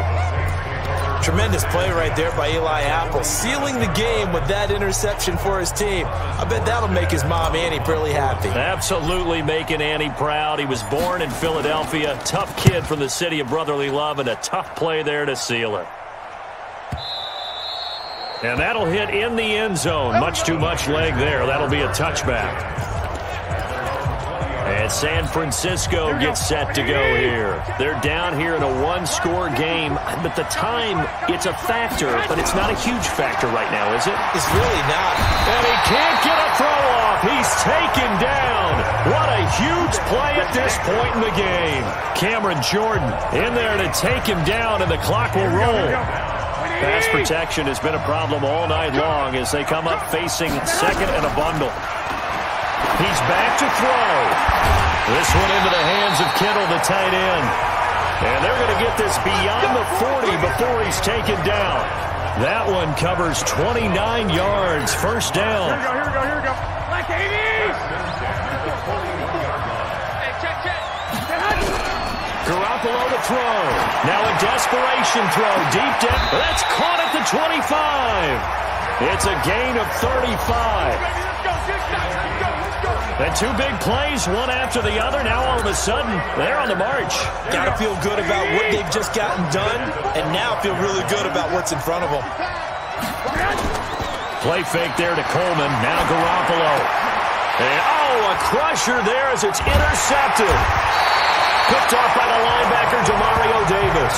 And he is going to get this one back to the 20-yard line.